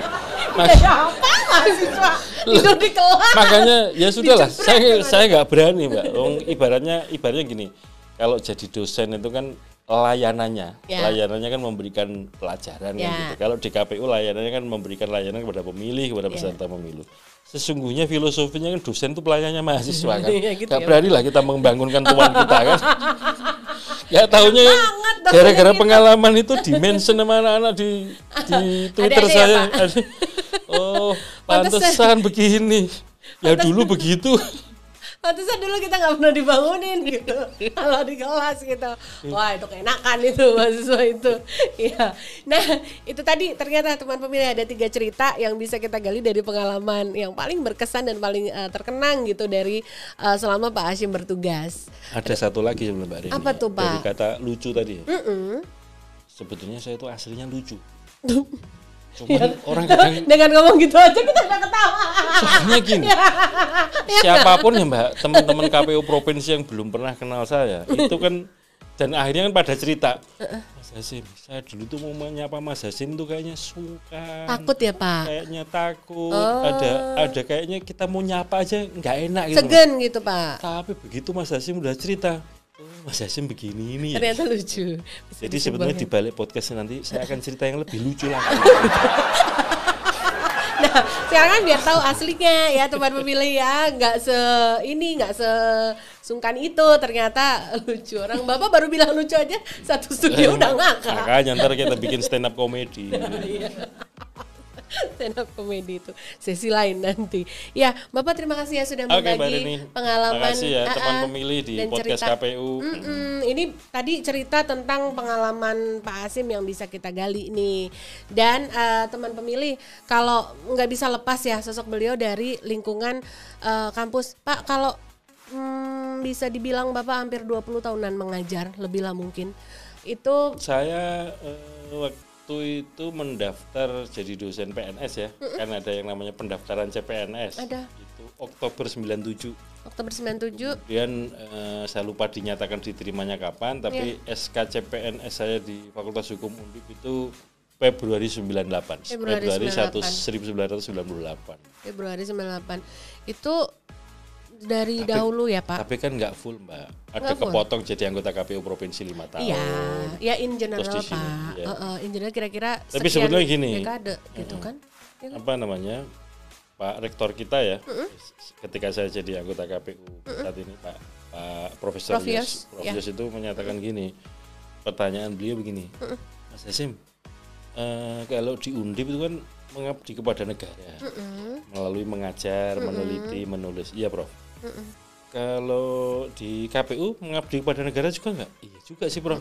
Jadi Mas Hasyim ini ya kalau di Fakultas Hukum Undip atau ngajar di lingkungan fakultas di lingkungan Universitas Diponegoro, itu ruang lingkupnya mentransformasi keilmuan itu segitu. Yeah. Tapi kalau Mas Hasyim nanti tugas di anggota KPU, itu ruang lingkup transformasi keilmuannya lebih luas. Yeah. Karena ada pendidikan pemilih, penyadaran pemilih dan seterusnya, itu kan cakupannya lebih luas. Yeah. Makanya yang paling penting tadi itu keberkahan yang kita peroleh itu yang harus kita syukuri. Gitu Mbak Deni. Iya betul Pak. Nah, Pak Hasyim kan bisa dibilang dari sekian periode lah Bapak mengajar itu dari sejak mahasiswa tahun ketika Bapak awal di 98 sampai di akhir-akhir ini di antara penugasan sebagai penyelenggara pemilu, Bapak tentu sudah bisa seperti melihat formulasi kalau mahasiswa-mahasiswa itu Pak secara umum sebenarnya siapa sih Pak yang lebih mereka dengarkan gitu Pak? Dalam termsnya, semisal kita nih penyelenggara pemilu mau memberikan banyak informasi, bujukan, mengingatkan agar mereka sadar terhadap hak pilihnya. Kalau dalam term seperti itu, mahasiswa-mahasiswa dalam masa Bapak pernah mengajar tuh kira-kira siapa yang akan lebih mereka dengarkan ya Pak? Guru, dosen, teman, public figure atau yang gimana, pertama Pak? Media ya Mbak, maksudnya begini, sekarang ini kan akses informasi kan luar biasa ya, media macam-macam dan salurannya macam-macam ya. Nah, kalau dalam konteks penyelenggaraan pemilu ya, misalkan kapan hari pemungutan suara, cara mencoblosnya bagaimana, surat suara sah itu seperti apa, itu yang didengarkan itu adalah penyelenggara pemilu, karena itu dianggap pihak yang paling pihak yang punya otoritas, punya wewenang dalam penyelenggaraan pemilu. Tapi beda lagi kalau dalam hal meyakinkan pemilih untuk hadir memilih ya. Untuk hadir memilih itu kan dalam studi-studi political behavior, perilaku politik, atau lebih spesifik lagi voting behavior, perilaku memilih. Itu pemilih itu melihat profil calon dan isu-isu kampanyenya ya. Maksud saya begini, profil calonnya meyakinkan enggak? Kalau meyakinkan biasanya kan paketannya itu paketan meyakinkan orangnya dan isu-isu kampanyenya ya. Yeah, betul. Ini kira-kira mulu-mulu atau enggak, bisa dilaksanakan atau enggak. Yeah. Nah itu kira-kira itu. Mereka menakar itu ya Pak? Iya, ya, tapi ini tantangan ya. Tantangan kita makin berat itu, terutama kalau dalam pandangan saya dan bisa juga dilihat dari studi-studi atau riset yang dilakukan oleh kampus-kampus atau lembaga-lembaga survei ya misalkan, atau media-media yang punya concern tentang itu. Pemilu 2019 itu kan serentak ya, ada pilpres, pemilu DPR, DPD, DPRD provinsi, kabupaten kota. Itu menjadikan pemilih itu tidak fokus ya, menyebar fokusnya. Karena apa? Calonnya ada calon tingkat nasional, ada calon tingkat provinsi, ada calon tingkat kabupaten kota. Demikian juga isu-isunya menjadi, karena 5 jenis pemilu, ini kan setidak-tidaknya pemilih itu kan kalau dihadapkan pada 5 calon ya, calon presiden, calon DPR, calon DPD, jenisnya ya, bukan banyaknya orang ya. Itu sudah bikin puyeng juga nih. Mana ini yang konkret? Karena kan isu misalkan calon anggota DPRD kabupaten, dapilnya kan kecamatan atau gabungan kecamatan. Itu kan yang konkret di situ apa? Misalkan kalau di tingkat lokal ya, di tingkat yang sangat dirasakan masyarakat atau diharapkan misalkan apa? Urusan lalu lintas, urusan air bersih, infrastruktur, urusan sampah. Ya, yang kayak gitu-gitulah. Yang penting itu tersedia dan kira-kira isu kebijakan yang ditawarkan dalam kampanye masuk ke situ enggak? Nah, nanti begitu ketemu calon yang lintas provinsi, tingkat provinsi misalkan, itu kan mikirnya apa? Yang namanya provinsi itu berarti ruang lingkupnya kan lintas kabupaten kota. Misalkan banjir. Ngomong banjir kan nggak bisa misalkan di daerah yang kena banjir saja. Karena itu bisa luapan air sungai, yang air sungai itu melintasi kabupaten kota misalkan. Problemnya mungkin bisa di hulu, tapi kemudian yang kena dampak di muaranya misalkan. Ini kan nggak bisa dibicarakan di saat level kabupaten saja, lintas kabupaten kota yang itu bisa jadi wilayahnya provinsi atau wilayahnya nasional, tingkat nasional kan begitu.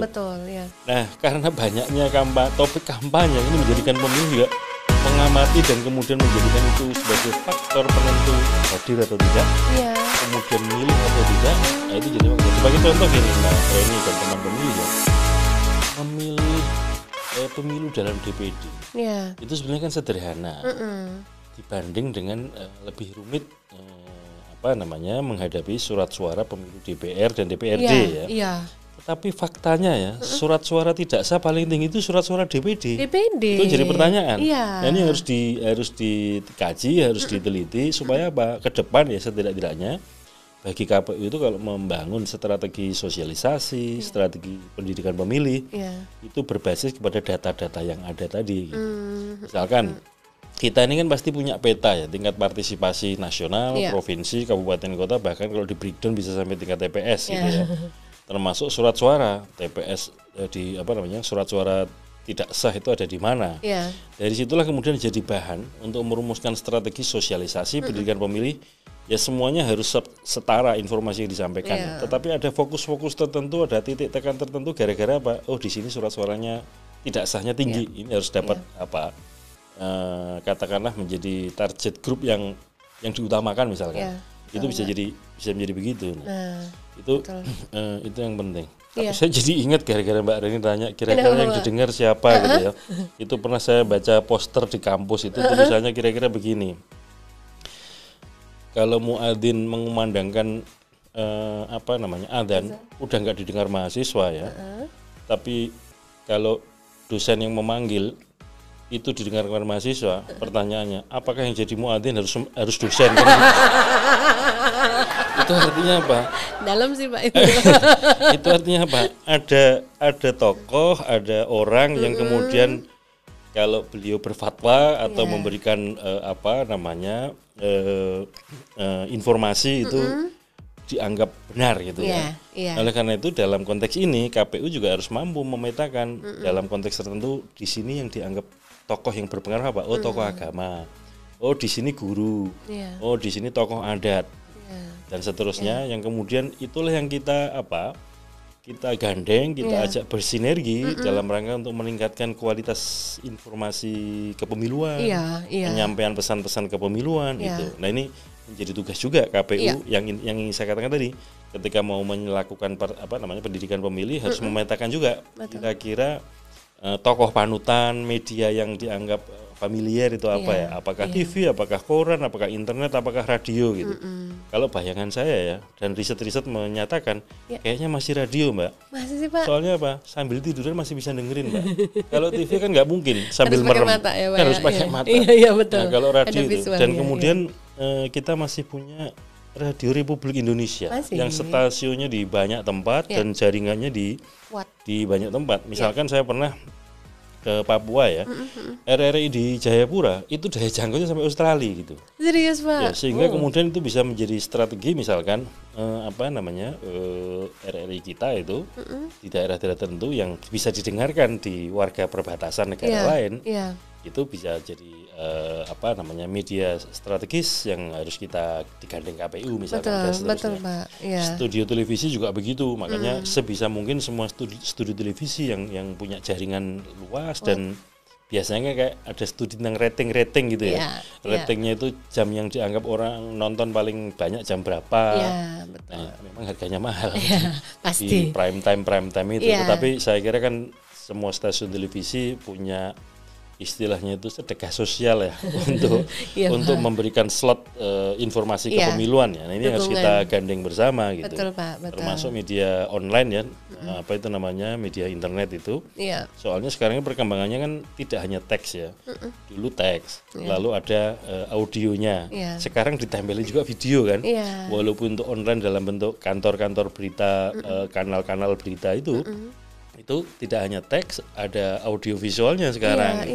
Itu kan juga makin unggul lah itu. Nah, semuanya kita harus ajak kerjasama. Gitu.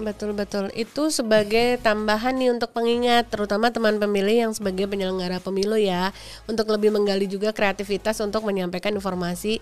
Tadi yang kita underline sebenarnya untuk kalangan mahasiswa, tapi juga bisa atau anak muda, tapi bisa juga berlaku untuk seluruh masyarakat pemilih di Indonesia. Kalau mahasiswa kan tadi saya sampaikan, Mbak, dosennya yang suruh adzan supaya pada datang ke masjid. Catatan penting. Nah, Pak Hasyim, masih bicara soal lingkungan di sekitar kampus tadi nih, karena kita tadi ngomongin adik-adik mahasiswa. Kalau sekarang kan lagi ada program nasional, Pak, untuk kampus untuk Merdeka Belajar ya, Pak, programnya. Kalau di lingkungan kampus ya tentu saja jadi kampus Merdeka Belajar. Kira-kira kita ada kontribusi apa ya, Pak, KPU untuk di program nasional ini? Oke. Ini kan menteri-menteri kita muda nih, Menteri Pendidikan Kebudayaan, Mas Nadiem ini muda, orang muda ya. Kemudian dalam lembaga-lembaga pendidikan yang di bawah Kementerian Agama, menterinya juga muda, Gus Yakut ya. Nah, ada kebijakan dikatakan relatif baru ya, yang namanya Kampus Merdeka Belajar itu. Kalau kita baca, kita telusuri, ternyata ada komponen-komponen kerja praktek ya, atau magang, yang itu proporsionalitasnya juga termasuk tinggi. Nah, dengan begitu maka teman-teman di kampus itu kemudian berusaha keras untuk membangun jaringan kerjasama dengan berbagai macam lembaga. Nah, ternyata di antaranya yang favorit itu KPU, Mbak Reni. Oh iya, Pak. Karena KPU ini kan sifatnya nasional ya. Kita punya unit kerja di tingkat pusat, di tingkat provinsi, di tingkat kabupaten kota gitu, mudah disapa, mudah dijangkau ya. Ya, terutama teman-teman yang berbasis pendidikan hukum, pendidikan ilmu sosial gitu ya. Itu di antara yang dibayangkan tentang kerja-kerja praktek atau magangnya itu di KPU gitu.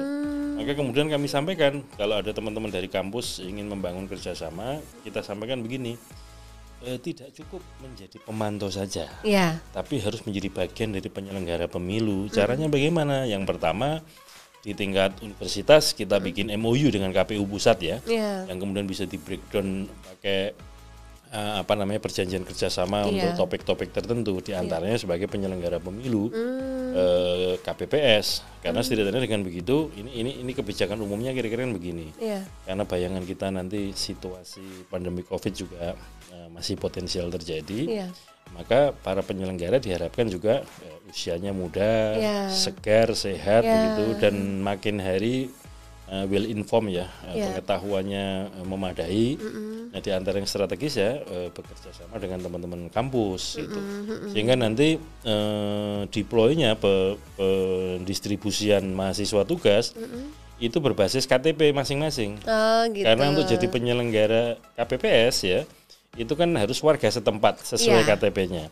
Dengan begitu maka teman-teman mahasiswa yang tugas jadi anggota KPPS masih bisa milih. Karena kan nggak harus pindah milih kan, tetap di TPS kampungnya sendiri-sendiri. Betul. Kemudian yang kedua masih bisa jadi anggota KPPS karena dia milihnya tetap di kampung itu. Area tersebut. Nah, ini kan satu sinergi yang saya kira penting untuk kita semarakkan ya supaya kemudian kampus KPU itu punya kolaborasi yang bagus, meningkatkan kualitas penyelenggara pemilu, dan itu nanti juga diharapkan menjadi peningkatan kualitas kepemiluannya itu sendiri. Apalagi pemilu 2024 nanti bukan hanya pemilu nasional ya yang digelar, tapi juga akan ada pilkada yang ini juga pengalaman baru juga. Betul. Diselenggarakan di 33 provinsi dan 514 kabupaten kota. Itu pada waktu yang bersamaan pemungutan suara digelar di seluruh wilayah Indonesia, kecuali Pilgub di Yogyakarta. Karena untuk Yogyakarta kan pengisian jabatan gubernur wakil gubernur tidak pakai pemilihan langsung ya. Betul. Itu membutuhkan tenaga banyak dan teman-teman kampus bisa menugaskan dosennya jadi pembimbing sekaligus jadi peneliti begitu kan, mahasiswa jadi petugas-petugas penyelenggara pemilu. Itu diantaranya cara pandang KPU ke depan untuk bersinergi dengan lembaga-lembaga lain dalam ini lembaga pendidikan ya. Betul Pak, dan sekaligus tentu saja buat nilai tambah sebagai penyelenggara pemilu sendiri ini juga salah satu upaya untuk meningkatkan partisipasi pemilih ya Pak. Betul. Teman-teman yang masih muda-muda ini mahasiswa, mereka akan terdorong karena sebagai petugas KPPS, sebagai penyelenggara mereka mengalami sendiri, experience sendiri, dan dari situ juga pasti terdorong hati dan niatannya untuk juga pasti menggunakan hak suaranya juga di situ. Betul. Ya. Bapak, sebelum kita udah cerita panjang nih sama Pak Hasyim ya, dan sebelum nanti kita akan minta closing statement dari Pak Hasyim, Pak, andai-andai nih Pak, kita kan sekarang masih dalam proses seleksi untuk pimpinan KPU RI. Jika, amin, nanti Bapak masih meneruskan dipercaya untuk terus memimpin lembaga Komisi Pemilihan Umum Republik Indonesia, Bapak masih punya rencana apa Pak untuk KPU yang masih tersimpan kemarin belum terwujud? Ada dua hal ya Mbak. Yang pertama prinsipnya begini. Karakter lembaga KPU kita ini secara konstitusi kan disebut sebagai lembaga yang tetap.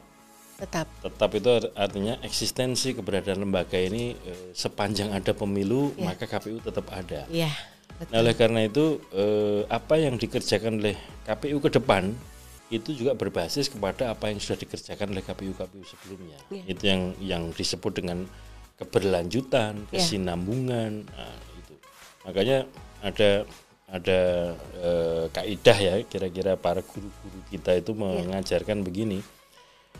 Kaidahnya itu kira-kira begini ya. Al-muhafadzatu ala qatimis sholih wal akhdhu bil jadidil aslah.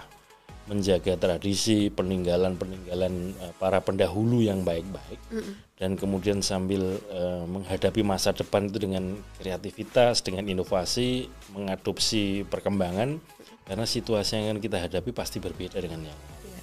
Sehingga misalkan begini sebagai contoh ya, Sidalih itu dibangun oleh KPU pemilu 2009 di akhir masa jabatannya, kemudian ditransferkan kepada KPU pemilu 2014 digunakan.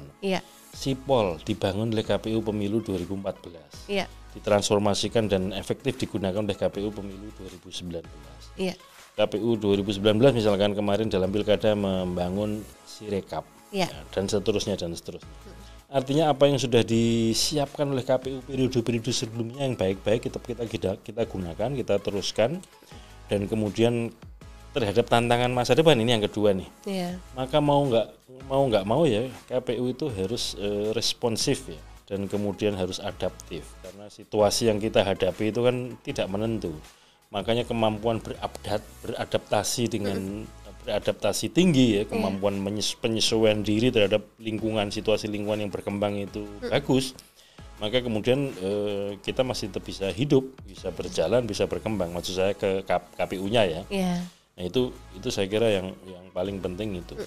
Saya tidak akan ngomong spesifik, itu pasti akan lebih lama Mbak. Nah, jadi 2 itu aja, apa yang sudah ditinggalkan oleh KPU periode sebelumnya yang baik-baik kita pelihara, kita jaga, kita teruskan, kita tingkatkan, kita kembangkan ya. Kemudian kedua dalam menghadapi situasi baru, maka kemudian kreativitas, inovasi untuk beradaptasi dengan lingkungan baru, dengan situasi zaman yang baru, itu harus selalu kita harus kita kembangkan lah, kira-kira begitu. Betul. Sudah ketangkep ya teman pemilih ya. Bapak sebelum sebentar lagi kita closing, Bapak ajak dulu dong teman pemilih untuk subscribe dulu kanal YouTube KPRI, silakan Bapak. Teman pemilih podcast KPU, silahkan kunjungi kanal YouTube KPU. Jangan hanya berkunjung, tapi harus di subscribe supaya kemudian makin kokoh lah ini kanal YouTube podcastnya KPU buat kemanfaatan kita semua teman pemilih. Amin, subscribe ya, karena subscribe itu gratis teman pemilih ya.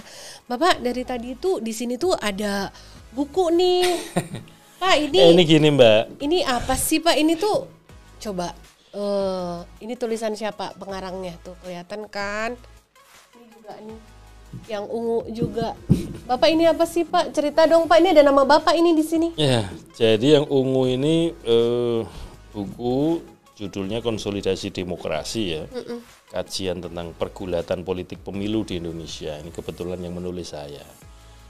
Ini bukan tulisan baru sebetulnya, tulisan lama tapi dibukukan dan diterbitkan 2019 kemarin. 2019 ya Pak? Isinya ini kajian-kajian yang saya lakukan mulai dari pemilu 99, pemilu 2004 sampai pemilu 2019 termasuk pilkada-pilkada di dalamnya. Termasuk tentang tadi mengkaji tentang perilaku memilih. Kemudian sistem pemilu yang ramah perempuan, kemudian pengembangan sistem daftar pemilih dan seterusnya lah. Saya tulis di sini ya. Nanti ini saya sampaikan kepada Mbak Reni untuk perpustakaan KPU. Terima kasih banyak Bapak. Bisa dibaca lah. Ya. Kemudian yang satu lagi yang dinamika negara hukum ini terbit tahun 2021 ya, Oktober kalau nggak salah. Berapa, masih baru atau banget Agustus ini Bapak? Ya. Ini juga sebenarnya bukan tulisan baru, kumpulan tulisan yang lama-lama, tapi kemudian terpilih gitu ya, maksud saya. Dipilih yang kira-kira topiknya berhubungan, terutama berkaitan dengan negara hukum, relasi negara, hukum dan masyarakat di Indonesia. Saya mencoba memotret itu. Buku ini kemarin sih saya tidak dijual di toko Mbak. Belum dijual Saya Bapak? cetak sendiri, saya bagikan kepada teman-teman di kampus. Jadi teman-teman kampus itu di perpustakaan universitas atau perpustakaannya Fakultas Hukum dan FISIP, insya Allah ada buku ini. Ada ya Pak ya? Dan kemudian saya bagikan juga kepada kolega-kolega teman-teman KPU provinsi, kabupaten kota gitu, untuk ya tambah-tambah bacaan gitu. Karena sekali lagi tadi kita ini harus masih banyak belajar. Nah itu tadi teman pemilih, kalau teman pemilih juga ngerasa perlu, ingin banget baca buku ini, coba komen di live chat posisinya ada di mana, nanti kita kasih tahu posisi terdekat buat bisa baca buku ini. Bapak terima kasih ya sumbangsihnya untuk perpustakaan KPRI ya. Dan tentu kita juga senang banget ya teman pemilih hari ini bisa ngobrol spesial sama Pak Hasyim sampai menggali buah-buah pikir beliau dan kita bisa mengenal beliau lebih dekat.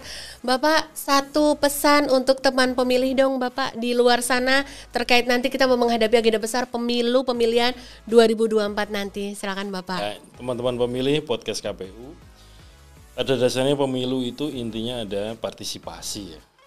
Dan di situ juga tergambarkan ada kolaborasi, ada kerjasama. Nah, oleh karena itu pemilu kita 2024 maupun pilkada 2024 itu kayaknya kurang asik kalau teman-teman nggak ikut serta. Asik. Apakah jadi penyelenggara, apakah jadi pemilih, atau siapa tahu jadi calon-calon anggota DPRD, DPR yang muda-muda gitu ya.